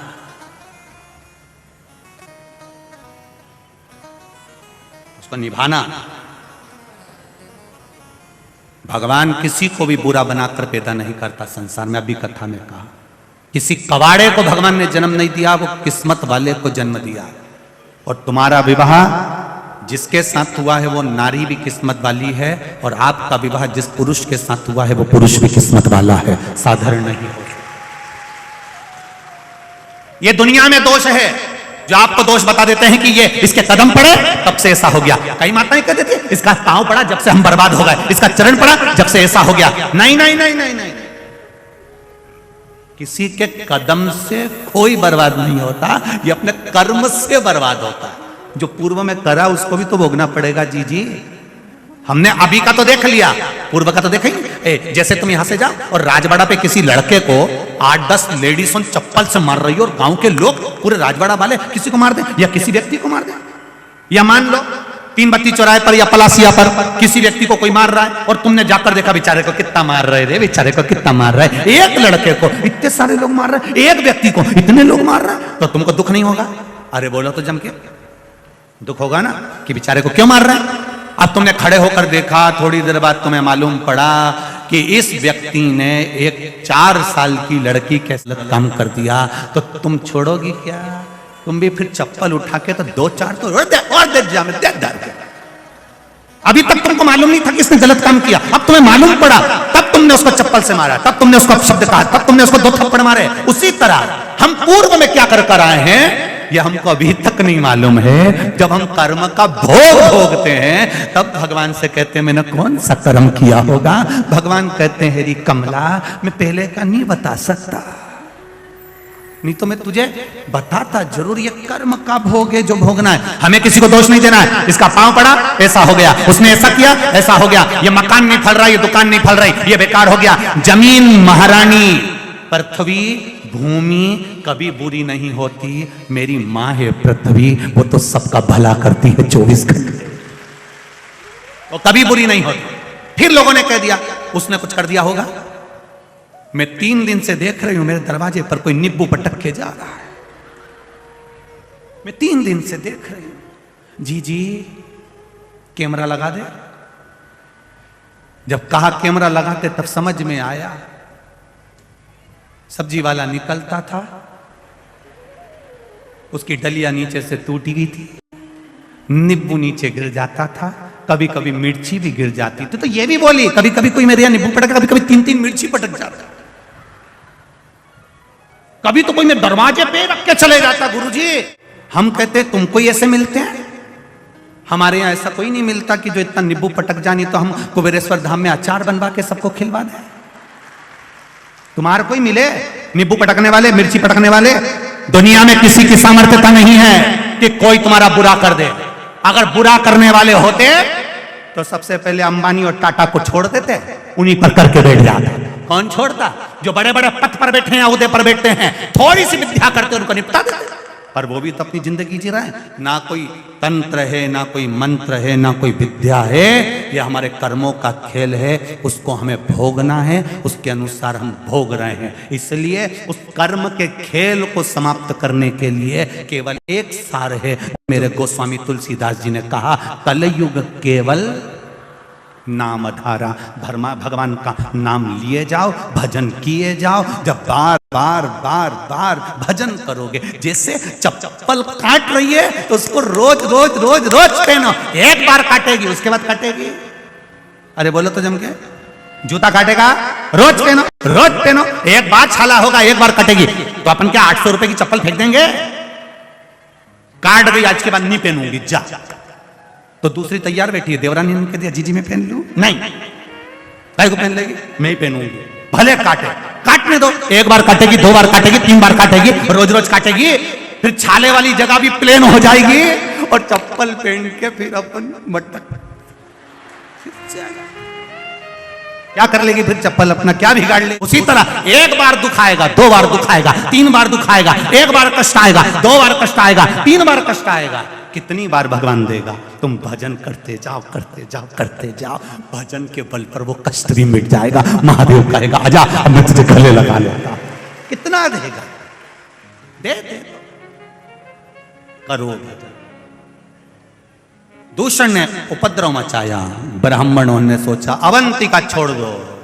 तब वेद प्रिय ब्राह्मण के पास सूचना गई, सारे ब्राह्मण अवंतिका छोड़ रहे हैं।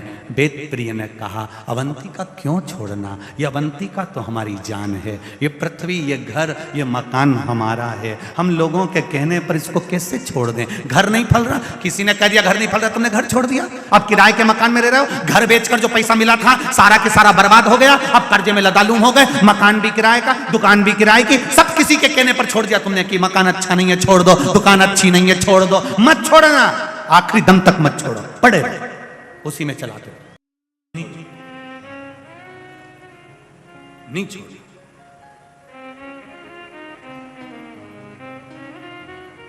संगी छूटे, साथी छूटे, छूटे जग सारा, पर एक नहीं छूटे वो महाकाल। हमारा, सब छूटे छूटने दो, आपको उसमें भय व्यक्त नहीं होना चाहिए, होगा देखा जाएगा, जो होगा देखेंगे, उसमें क्या दिक्कत, उसमें क्या दिक्कत। वेद प्रिय ब्राह्मण ने कहा अवंतिका नहीं छोड़ना चाहिए, जरा सा कष्ट आए और अवंतिका छोड़ दो, ये कहां का तरीका है, अवंतिका नहीं छोड़ना। क्या करना चाहिए, भगवान की आराधना करना चाहिए, शंकर भगवान की आराधना करो।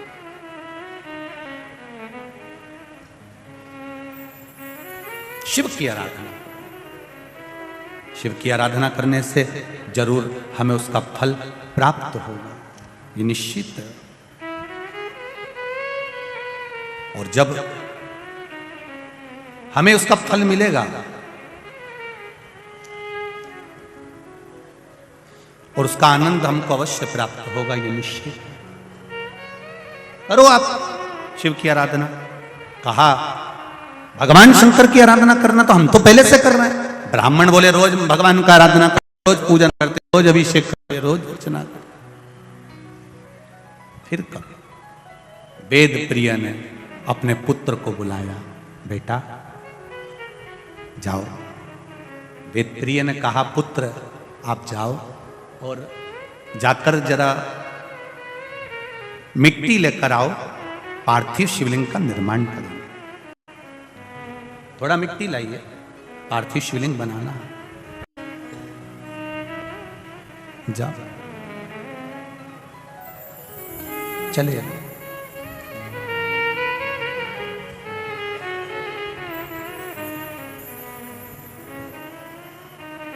और जब चले पार्थिव शिवलिंग के लिए मिट्टी लेने के लिए, वेद प्रिय जी के पुत्र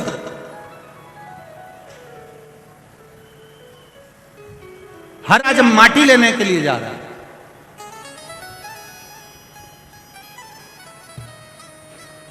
अवंतिका की मिट्टी उठाकर लाया, बाहर गया मिट्टी लेकर आया।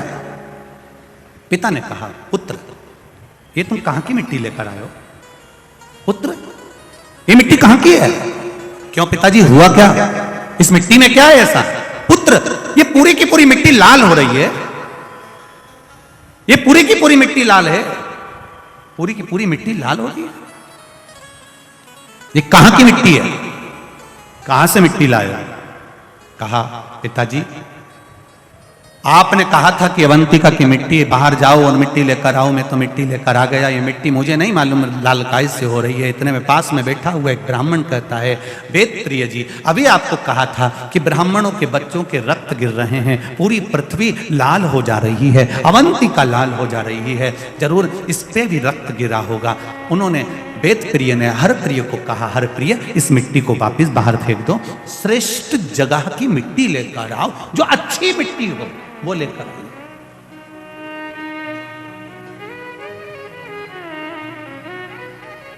फिर सुन लीजिए जरा अच्छे से, ध्यान से सुनिएगा, कभी मौका मिले जीवन में, जब पार्थिव शिवलिंग का निर्माण करो, पार्थिव शिवलिंग जब बनाओ, अपने गमले में, अपनी जमीन में, कहीं शुद्ध जगह पर, किसी के नीचे से या किसी ऐसी जगह से मिट्टी लो जिस मिट्टी पर कोई ने गलत कृत्य ना करा हो, कहीं अच्छी हो, शुद्ध हो, वो भाव देखकर लाओ उसको। गंगा का जल छीटो, नर्मदा का पानी छीटो, छिपरा का जल छीटो, जो तुम्हारे पास में पवित्र भाव हो वो छीटो। ना हो तो उसमें बड़े आनंद के साथ साथ जल का गंगा यमुना सरयू छिपरा सरस्वती सबका स्मरण कर कर जल छीटो, पर उसको शुद्ध बनाओ,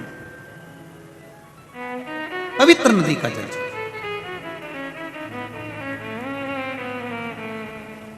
अब लोग क्या करते हैं कि मिट्टी चाहिए तो ये जो बीच में डिवाइडर नहीं बने होते रोड के बीच में, जहां पेड़ पौधे लगे होते हैं, वहीं की मिट्टी ले जाते हैं। अब हमने कई बार देखा गाड़ी से चलने वाला तो 2 मिनट में पिचकारी चला जाता है, हमारी पूरी मिट्टी में। अब तो खैर इंदौर में तो नहीं है ऐसा कि इंदौर तो अब बाबा की कृपा से सुधर गया है, अब लोग गंदगी इतनी नहीं करते हैं और सब आनंद में रहते हैं, ये सबसे बड़ी, इतनी गंदगी तो नहीं है, पर फिर भी पहले लोग वहाँ थूक देते थे, कर देते थे, श्रेष्ठता नहीं। महाराज श्रेष्ठ जगह की मिट्टी ला। हरप्रिय को भेजा, हरप्रिय जाओ मिट्टी लेकर आओ। 7 वर्ष का पुत्र हरप्रिय अपने पिता के कहने पर अवंतिका नगरी में मिट्टी लेने जाता है। मिट्टी देखने के लिए पूरी अवंतिका में घूमता है, अवंतिका के चारों ओर घूम कर आता है, सब दूर घूम कर आया, पर कहीं उसको रक्तमय सनी हुई मिट्टी ही मिली। साधारण मृदिका, साधारण मिट्टी उसको हरप्रिय को नहीं मिलती है। हरप्रिय अब लगता है कि मेरे पिता, अगर मैं घर गया बिना मिट्टी के गया तो मेरे पिता मुझे अपशब्द कहेंगे, चिल्लाएंगे, क्रोध करेंगे, तो क्या करूं। हरप्रिय ने वहीं एक आसन लगा लिया और आसन लगाकर एक वृक्ष के नीचे हरप्रिय तप साधना में डूब गए।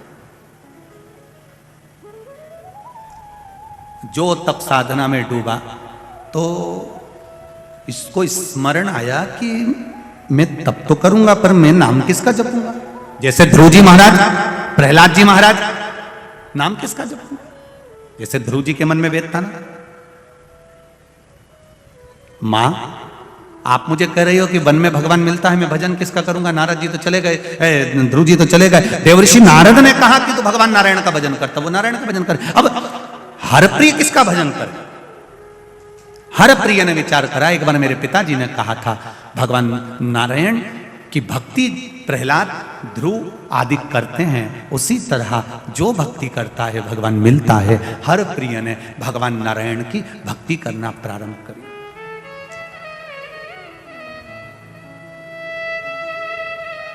ऐसी भक्ति हरप्रिय ने करी कि बैकुंठ लोक हिलने लगा। भगवान विष्णु रूप बदल बदल कर आते और हरप्रिय के पास में आकर हो जाते। हरप्रिय हरप्रिय हरप्रिय नेत्र नहीं खोलता। भगवान फिर गए, भगवान विष्णु ने दूसरा रूप रखा, फिर आए, भगवान विष्णु ने तीसरा रूप रखा, फिर आए, भगवान विष्णु ने चौथा रूप रखा, फिर आए, भगवान विष्णु ने 5वां रूप रखा, फिर आए, भगवान विष्णु ने 6ठा रूप रखा, फिर आए, भगवान विष्णु ने 7वां रूप रखा, फिर आए, भगवान विष्णु ने 8वां रूप रखा, फिर आए, और भगवान विष्णु ने जब 9वां रूप रखा तब भगवान विष्णु जब सामने आकर खड़े हुए, हरप्रिय ने नेत्र खोल लिए। हरप्रिय बच्चा था, उसने आंख खोलकर हाथ जोड़कर कहा, प्रभु आप आए हो। आपसे पहले भी 8 बार किसी ने आवाज लगाई थी। भगवान विष्णु ने 8 नारायण को वहां खड़ा कर दिया और 9वें नारायण के रूप में भगवान वहां खड़े थे। भगवान विष्णु ने कहा, जाओ। हरप्रिय किस लिए तप करा है। मेरे पिता ने मिट्टी मंगवाई है। हरप्रिय इस अवंतिका के 7 स्थान पर जाकर खड़े हो जाना और 7 स्थान में से तुम मुट्ठी भरकर जहां से मिट्टी लोगे वो मिट्टी पवित्र कहलाएगी। हरप्रिय जब पलट कर जाने लगा तो भगवान विष्णु से कहता है, नारायण आप चले जाओगे तो अवंतिका तो खाली हो जाएगी। आप मुझे देने के लिए आए हो, ऐसे ही अवंतिका में आप 9 नारायण विराजमान क्यों नहीं हो जाते। भगवान 9 नारायण बनकर अवंतिका में विराजमान। 9 नारायण बनकर भगवान अवंतिका में विराजमान हो गए। भगवान विष्णु ने कहा, जाओ हरप्रिय, तुम 7 जगह से जहां मुट्ठी भरकर मिट्टी को उठा लोगे उस जगह की मिट्टी पवित्र हो जाएगी। 7 जगह पर हरिप्रिय ने मुट्ठी भरकर मिट्टी उठाना प्रारंभ करा। जहां से मुष्टिक भरता था हरिप्रिय, वहां सरोवर बन जाता था। आज भी उस जगह पर जहां से हरिप्रिय ने 7 जगह से मिट्टी को ग्रहण करा, वहां 7 सागर बन गए हैं। पूरे के पूरे अवंतिका नरेश की नगरी 7 सागर बन गए। मुष्टिका में उठाई मट्टी को और मट्टी लेकर अपने पिता को दिया।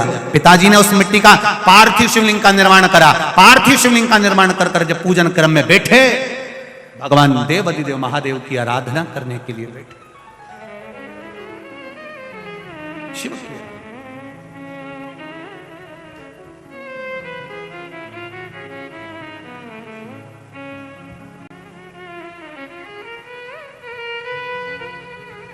हरप्रिय ने अपने पिता वेदप्रिय के कहने पर मिट्टी लाई और मृदिका लाकर मिट्टी लाकर अपने पिताजी को दिया। पिताजी ने पार्थिव शिवलिंग का निर्माण किया। पार्थिव शिवलिंग का निर्माण किया गया। सारे ब्राह्मणों को जितनी मृदिका लाए गए थे उसमें से अंश अंश मात्र ब्राह्मणों को दी और ब्राह्मणों ने शिवलिंग का निर्माण कर पूजन करना प्रारंभ। अब जरा ध्यान दीजिएगा कि वो पार्थिव शिवलिंग का जब पूजन किया, वेदप्रिय ब्राह्मण ने, हरप्रिय ने लाकर दिया, सारे ब्राह्मण जितने भी थे सबने सुंदर शिवलिंग का निर्माण किया। सुंदर शिवलिंग का निर्माण किया। बड़ा सुंदर सुंदर शिवलिंग का जब निर्माण कर पूजन करना प्रारंभ किया,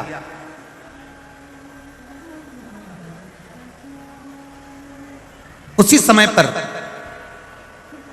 सारे ब्राह्मणों ने एक साथ भगवान शंकर की आराधना कर विनती करी, भोलेनाथ, हे देवादिदेव महादेव, कृपा करिए। देखिए, एक अकेले बैठकर भजन करना और एक सामूहिक बैठकर भजन करना, बहुत अंतर है। 3.5 करोड़ रोम छिद्र ये मनुष्य के शरीर पर हैं। 3.5 करोड़ रोम छिद्र मनुष्य के शरीर हैं। ये 3.5 करोड़ रोम छिद्र का जो पवित्र स्नान होता है वो भगवान के भजन से होता है। एक दिन में मनुष्य को 3.5 करोड़ बार भगवान का नाम लेना चाहिए, तब जाकर ये शरीर शुद्ध हो पाता है। अब 3.5 करोड़ बार तो कोई भगवान का नाम लेगा नहीं, तो क्या करना चाहिए? कथा में जाकर बैठ जाओ। भगवान की कथा में जाकर जब बैठोगे, सब इतने लोग एक साथ में मिलकर जब भगवान का भजन करेंगे, वो भजन करते करते जब वाणी से निकलेगा, टकराएगा, बिखरेगा, कण कण कण कण 3.5 करोड़ रोम छिद्र में समाएगा, तो हमारा कल्याण अपने आप हो जाएगा। करो भजन भगवान का। प्रार्थना में वो बल है।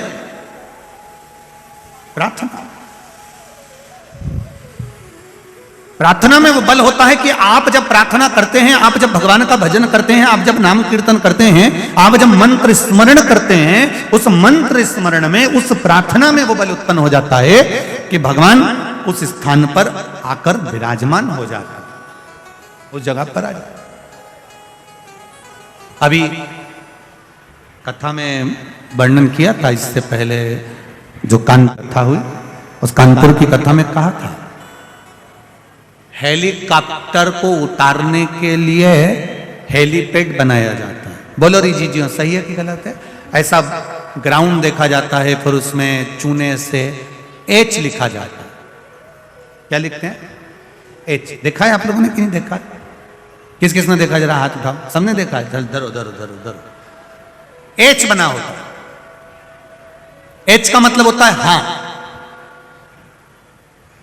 मतलब आप अपना हेलीकॉप्टर यहां पर उतार सकते हो। हेलीकॉप्टर वाला नीचे एच देखता है, हेलीपैड देखता है और हेलीकॉप्टर उतार लेता है। उसी तरह रोज प्रतिदिन मेरे देव अधिदेव महादेव माता पार्वती जी के साथ में भ्रमण के लिए जाते हैं। जहां ये शिव महापुराण की कथा होती हुई दिखती है, मेरे भोलेनाथ भी अपना हेलीकॉप्टर अपने नंदी को नीचे उतार लेते। क्या मिलता है शिव महापुराण के पंडाल में? क्या मिलता है? कई लोग कहते हैं, इंदौर के लोगों के भी मुख में ये चर्चा चल रही होगी, क्यों जा रहे हैं इतने सारे लोग धक्के खाने के लिए?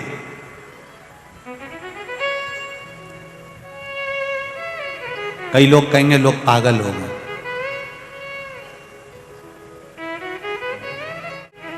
घर में टीवी पर भी तो कथा आ रही है, अपने अपने घर में क्यों नहीं सुन लेते? वहां रोड पर बैठे हुए हैं, दीवार पर चढ़े हुए हैं, मकान पर चढ़े हुए हैं, बाउंड्री पर चढ़े हुए हैं। अरे भाई, इन सबको मालूम है कि हेलीपैड पे हेलीकॉप्टर उतरता है और जहां शिव महापुराण की कथा होती है वहां मेरा महादेव उतरता है। इन सबको मालूम।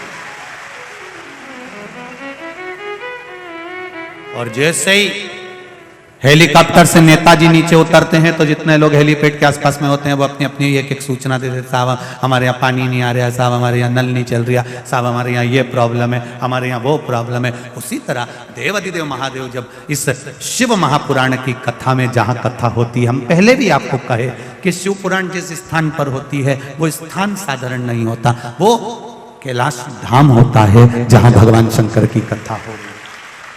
आप लोग जहाँ भी कथा सुन रहे हैं, आप जहां कथा श्रवण कर रहे हैं, ये पूरी भूमि ये समझ कर बैठी है कि हम कैलाश पर बैठकर कथा सुन रहे हैं, कल्पवास करते हैं।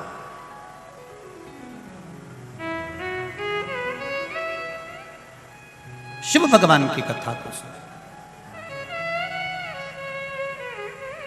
सबके दुखड़े जो तू हर गया डमरू वाले, तो मेरे दुखड़ों को देख कर क्यों डर गया डमरू वाले। ऐसा क्या कर दिया मैंने जो मेरे दुख नहीं कटते प्रभु। आप कृपा करिए, आप दया करिए, आप उदारता करिए, आप करुणा करिए। तब सबने ब्राह्मणों ने एक साथ भगवान शंकर को पुकारा। अभी तक दूषण नाम का राक्षस जो रत्नमाल पर्वत पर बैठा था, अब वो अवंतिका में अपना असली स्वरूप धारण कर कर घूम रहा है। आप देखिएगा जरा, ये शिव की कृपा है, ये शंकर की उदारता है, ये शंकर की करुणा है। अभी तक जो रूप बदल कर चल रहा था, अब उसका असली चेहरा भगवान शंकर की कृपा से सामने आ गया। अब वो राक्षस के रूप में घूम रहा, असुर के रूप। आपके साथ में अगर कोई बुरा करने वाला है, आपके साथ में अगर कोई गलत करने वाला है, आपके साथ में अगर कोई आपके लिए अपशब्द कहने वाला है, आपके लिए गालियां देने वाला है, वो कितना भी छुप कर दे ले, फिर मेरे महादेव की कृपा जिस दिन हो गई, वो अपने असली स्वरूप में प्रकट हो ही जाता है, सामने आ ही जाता है। करे वो करने में दिक्कत नहीं, करे भाई। बैठिए, आप देंगे माइक देंगे, बैठो बैठो। असली स्वरूप में वो प्रकट हो जाता है, अपने असली स्वरूप में सामने आ जाता है।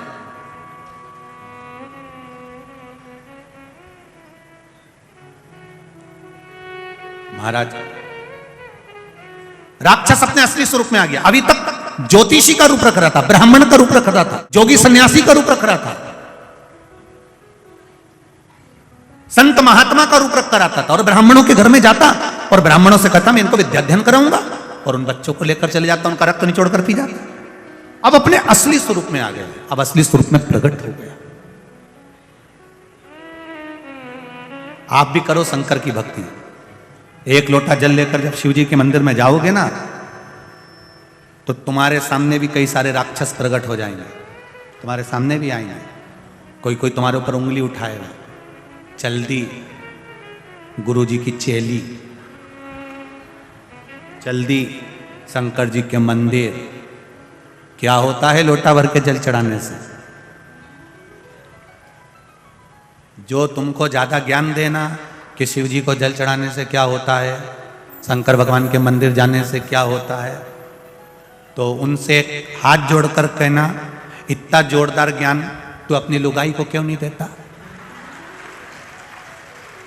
हमको ज्ञान दे रहा है अपनी लुगाई के, तो समझा। एक बार जरा चंद्र घंटा से बोल के तो देख, तेरा पूरे अच्छे से ही तेरे को मंदिर का घंटा बना देगी। तो बोलना उससे बोल। क्या हरतालिका तीज का पूजन करने से क्या होता है? करवा चौथ का व्रत करने से क्या होता है? शिवरात्रि का व्रत करने से क्या होता है? सावन के महीने में शंकर जी की पूजन करने से क्या होता है? भगवान शंकर का अभिषेक से क्या होता है? ब्राह्मण को घर में पूजन कराने से क्या होता है? तो अपनी धर्मपत्नी को समझाना। दुनिया को ज्ञान दे रहा है, कुछ नहीं होगा। लोटा भर के जल चढ़ाने से कुछ होता है? ये पत्र ये सब फालतू के क्या लिखा है?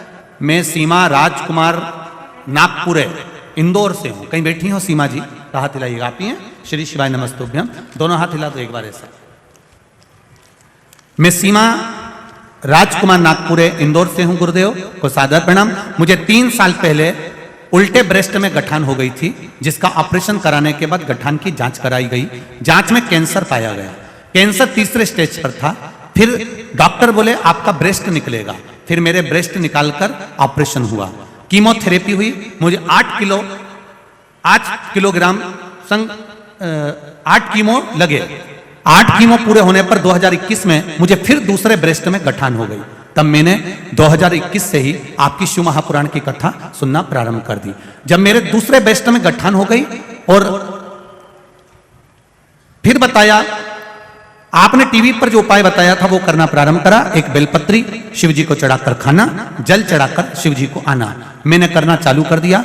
भोले बाबा को जल चढ़ाती, बेलपत्री खाती, बाबा से रोज विनती करती, बाबा से बेलपत्र मांग कर लाती, बाबा मुझे औषधि दे दो, मेरे शरीर में फिर गठान हो गई है, बाबा इसको गला दीजिए। यह मैं कुंदकेश्वर महादेव का नाम लेकर करती, जैसा आपने बताया था। बाबा को रोज बोलकर आती और औषधि बना दो बाबा, ऐसा कर कर लेकर आती। बाबा गठान को गलाने का कहती। गुरुजी, भोले बाबा ने ऐसी कृपा करी कि मैं वर्णन नहीं कर सकती। मेरी 1 महीने के अंदर जो दूसरी गठान हो गई थी, डॉक्टर को दिखाया तो पूरी गठान गल चुकी थी, मैं कैंसर से बच गई। मैं बाबा को यहाँ प्रणाम करने के लिए आई हूँ। गुरुदेव, मुझे जमकर खांसी हो गई क्योंकि कैंसर का शरीर था। फिर जमकर जब खांसी हुई, फिर मैं वापिस डॉक्टर को दिखाने के लिए कही तो डॉक्टर ने आश्चर्य करा और मेरी खून की जांच हुई। जब खून की जांच कराई गई, सारी जांच देखी गई तो मेरी सारी जांच नॉर्मल आई और मेरे शरीर से कैंसर भी समाप्त हो गया। मैं बाबा को प्रणाम करने आई हूँ। ये मेरी कैंसर की जांचें लगाई है मैंने, पूरी जांच मेरी कैंसर की लगी हुई है। जहां जहां मेरे को कैंसर हुआ दिखाया गया, हॉस्पिटल के साले पर्चे मैं लगाकर भेज रही हूँ। शिव किसको कहते हैं बाबा? शंकर का 1 लोटा जल और 1 बेलपत्री में वो बल है जो दुनिया में कहीं नहीं हो सकता। बैठिए बहन। श्री शिवाय नमस्तुभ्यम। हर हर महादेव। बैठ जाइए। तेरी कृपा बिना न हिले एक भी अणु, लेते हैं श्वास तेरी कृपा से तनु तनु। जो तुमको ज्ञान दे। लोटा भर के जल चढ़ाने से क्या होता है? शिव जी पे बेलपत्र चढ़ाने से क्या होता है? उनसे क्यों अपनी लुगाई समझाओ? हमें ज्ञान मत दो।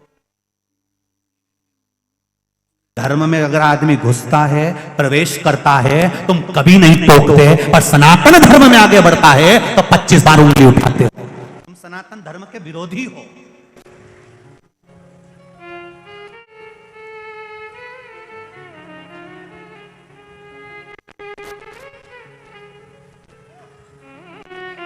जिनको शिव समझ में नहीं आए वो दूसरे धर्म में जाकर झूठन खाए, मना नहीं। शिव हमारा है, राम हमारा है, कृष्ण हमारा है। और अगर आज राम कृष्ण हमारा है तो फिर हमें कहीं झूठन खाने जाने की जरूरत नहीं पड़ेगी। और मिलेंगे तुमको झूठन खाते हुए बहुत सारे। 25 दिसंबर जब आए तो देख लेना, ढेर सारे झूठन खाते हुए नजर आएंगे। 31 पे ढेर मिलेंगे तुमको, अगरबत्ती छोड़कर मोमबत्ती पकड़े हुए ढेर मिलेंगे तुमको। ढेर जूठन खाते हुए हमें नहीं खाना। हम खाएंगे तो उसके दरवाजे की रज खा लेंगे, उसके दरवाजे की ठोकर खा लेंगे, पर दूसरी जगह प्रवेश नहीं करेंगे। ये हमारा धर्म कहता है, ये सनातन धर्म कहता है। भटकना नहीं। जो ज्यादा ज्ञान दे उसको 1 नारियल और 11 रुपए देकर आ जाना है। ए भेरू, ये 10 रुपए का सिंदूर चढ़ा लेना। एक आना जो ज्यादा ज्ञान दे आपका, उसको समझा दो अच्छे से, ले जाओ। जो व्हाट्सएप पर ज्यादा ज्ञान दे, फेसबुक पर ज्यादा ज्ञान दे, मोबाइल पर ज्यादा ज्ञान दे, उसको अच्छे से समझा दो एक बार, तेरा क्या हो खा लिया, समझा दो। बोल बम का नारा है, जम के बोलो जरा, बाबा एक सहारा है। अभी आवाज नहीं आई, जरा जम के बोलिए। बोल बम का नारा है, बस बाबा एक सहारा है। उसके सहारे पर जिएंगे, उसके बल पर जिएंगे। और वो बैठा है तो मेरा विश्वास कहता है धक्के नहीं खाने देगा। इन पत्रों में अगली बार 2 साल 3 साल बाद जब भी कथा करने यहां आऊंगा, इन पत्रों में तुम्हारा भी नाम होगा, ये निश्चित है। अभी 2-3 साल तो कथाएं खाली नहीं है, पर 2-3 साल के बाद जब भी इंदौर आऊंगा तो निश्चितता है इन पत्रों में। ये इंदौर वालों के भाग्य हैं जो आज कथा सुन रहे हैं, इसके बाद तो 2 साल 3 साल 4 साल तक जो भी योग लगेगा तब कथा का योग लगेगा। पर इंदौर वासियों को जो कथा मिली है, ये विश्वास रख कर कहता हूं जीजियों, दिल से सुनना। मेरा महादेव जब भी देता है तो छप्पर फाड़ कर देता, खाली नहीं छोड़ेगा, निश्चितता है उसका नाम कुबेर भंडारी है, वो भंडार करता। लगे सेवा में, आज बजरंग दल के लोग लगे हैं, विश्व हिंदू परिषद के लगे हैं, हिंदुत्व समिति लगी है, दुर्गा वाहिनी लगी है, आरएसएस के भक्त लगे हैं, सेवक लगे हैं, चारों तरफ हर तरह का व्यक्ति सेवा दे रहा है प्रत्येक। और आज तो भगवान ने कृपा कर दी इंदौर वालों पर, कई जगह पर लोग प्रसाद वितरण कर रहे हैं, कोई हलवा बांट रहा है, कोई कुछ बांट रहा है। ये इंदौर वालों के ऊपर भगवान भोलेनाथ की कृपा हो गई। भक्तों का भाव ये जानते हैं, मौका नहीं। आज कौन से दिन की कथा हो गई? बोलो, जम के बोलो जरा। 4 दिन, 3 दिन और बचे, 2 दिन की सही चलेगी, तीसरे दिन को सुबह की कथा बात कर सीताराम जी हम भी चले राम जी। भगवत भजन करते रहो, जिंदगी में आनंद लेते। हर ब्राह्मण ने, हर प्रिय ने अपने पिता से कहा, आज दूषण नाम का राक्षस अपने असली स्वरूप में आ गया।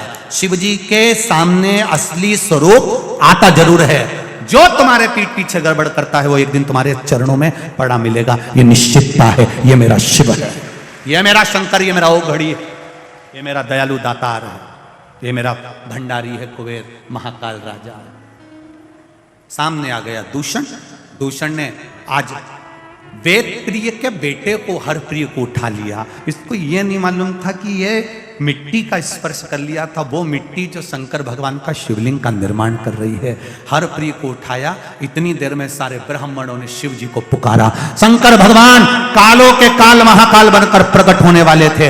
इतनी देर में वेद प्रिय के पास में शिव जी ने आकर कह दिया, सुनो वेद प्रिय, मैं प्रकट तो हो जाऊंगा, दूषण को मार भी दूंगा, मना नहीं है, पर अगर इसका रक्त पृथ्वी पर गिर गया तो ये 84 रूप रख लेगा, और मैं 84 रूप नहीं रख सकता, क्योंकि मैं इस भूमि पर निवास करता हूं, इस पृथ्वी पर रहता हूं, मैं रूप नहीं रख सकता। लोगों के शरीर में देवी जी आती है, देवता जी हैं, सब रहे आते हैं, पर किसी के शरीर में महादेव नहीं आते, क्योंकि महादेव कहीं गए नहीं, यहीं की यहीं है, तो आके करेंगे क्या, वो तो पहले ही है। और कहीं का घूमता घूमता कह दे कि मुझे महादेव आ गए, तो उसको धतूरा चढ़ा देना, कांटे वाले धतूरे लिया, 1 बोरी भर के चढ़ा दो, थोड़ी देर बाद महादेव निकल जाएंगे बाहर, रहेंगे नहीं। जब सब दूर से चुभेंगे ना तो अपने आप निकल जाएंगे। किसी को महादेव नहीं आते, क्योंकि महादेव कहीं नहीं गए, कंकर में शंकर है, और मृत्यु लोक के कण कण में मेरा महादेव बैठा है, वो जाता ही नहीं है।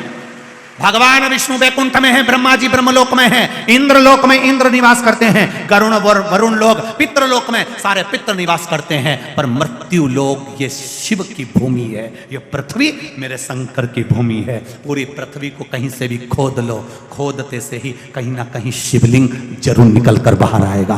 पृथ्वी में शंकर है, वो प्रकट हो जाता है, वो निकल, शिव है निकलेगा।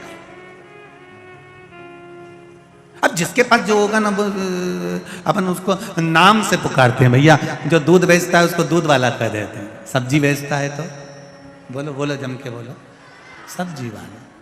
सोना चांदी बेचे तो सोना चांदी वाला सोनार, बर्तन बेचे तो ताम्र का, कपड़ा बेचे कपड़े वाला, कबाड़ा वाला। अब तुम हंसे क्यों? अब उसमें कौन सा, तो कबाड़ा बेचे तो कबाड़ा वाला।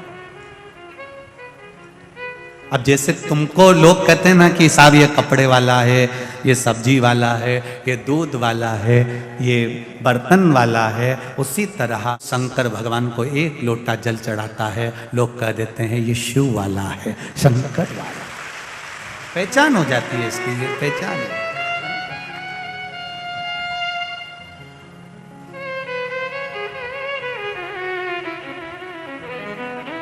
आप सब जाओ, मेरी बहन छिप्रिया से कहो, उसने तप करा। छिप्रिया घोर तप में बैठी है, घोर तप। आप छिप्रिया से कहो, जब दूषण नाम का राक्षस मरेगा, उसका रक्त भूमि पर गिरेगा, छिप्रिया पानी के रूप में आ जाए, उसको धो जाए। उसका तप बहुत प्रबल है। और क्षिप्रिया का अगर तप प्रबल है तो ये दूषण मर जाएगा। क्षिप्रिया में वो बल है। कहते हैं, दुनिया के लोग कहते हैं साहब नर्मदा जी में बड़ा बल है, गंगा जी में बड़ा बल है, यमुना जी में बड़ा बल है। हम कहते हैं कोई जितनी संसार की पवित्र नदी हैं उनमें ये ऊंचा नीचा मत सोचो कि इसमें ज्यादा बल है, इसमें कम बल है। ब्रह्मा जी बड़े कि विष्णु जी बड़े कि शिव जी बड़े, यहाँ तो सब भगवान शंकर की कथा कहती है ब्रह्मा विष्णु महेश सब एक हैं। उसी तरह गंगा यमुना क्षिप्रा सरयू सब एक है। इसमें कौन बड़ा कौन छोटा ये हम नहीं कह सकते। ये तो बुद्धि है हमारी। हम जब छोटा देखते हैं तो छोटा नजर आता है, बड़ा देखते हैं तो बड़ा नजर आता है। ये हमारी बुद्धि के अनुसार है, नहीं तो शास्त्र तो कह रहा है, शिव महापुराण कर रही है, भगवान शंकर की कथा कर रही है कि क्षिप्रिया ने जो तप किया, कहते हैं जितना तप गंगा जी ने भगवान शंकर के लिए करा था, जितना तप मन नर्मदा जी ने शिव तत्व को प्राप्त करने के लिए करा था, उससे अधिक तप मां क्षिप्रिया ने अपने भाई के लिए किया था। कोई साधारण है?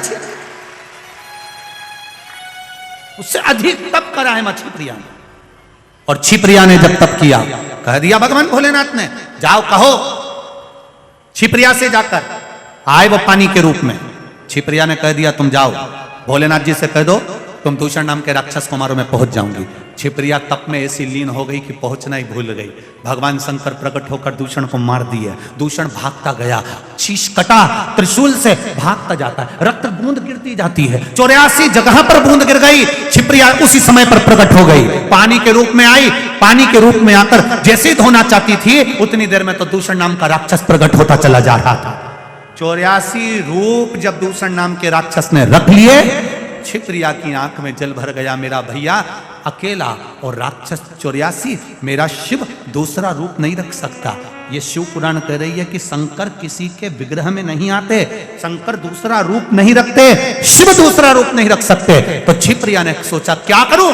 आज क्षिप्रिया ने अपना तप बल फैलाया और तप बल की सीमा फैलाकर अपने भाई के 84 टुकड़े कर दिए। शंकर भगवान के 84 टुकड़े कर दिए। 84 रूप रखा शंकर भगवान ने अपनी बहन के बल से।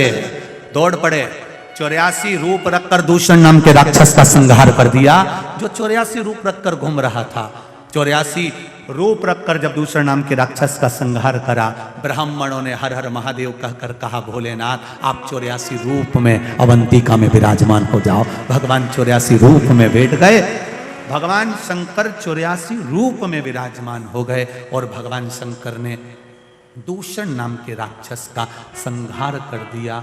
शिव जी दूषण का संहार करे, उनका नाम महाकाल बन गया। पर महाकाल शिवलिंग अभी प्रकट नहीं हुआ। अभी कितने महादेव प्रकट हुए हैं? जम के बोलो जरा। 84 महादेव। महाकाल प्रकट नहीं हुआ। अर्थात महाकाल बनकर, काल बनकर उन्होंने दूषण नाम के राक्षस का संहार कर दिया।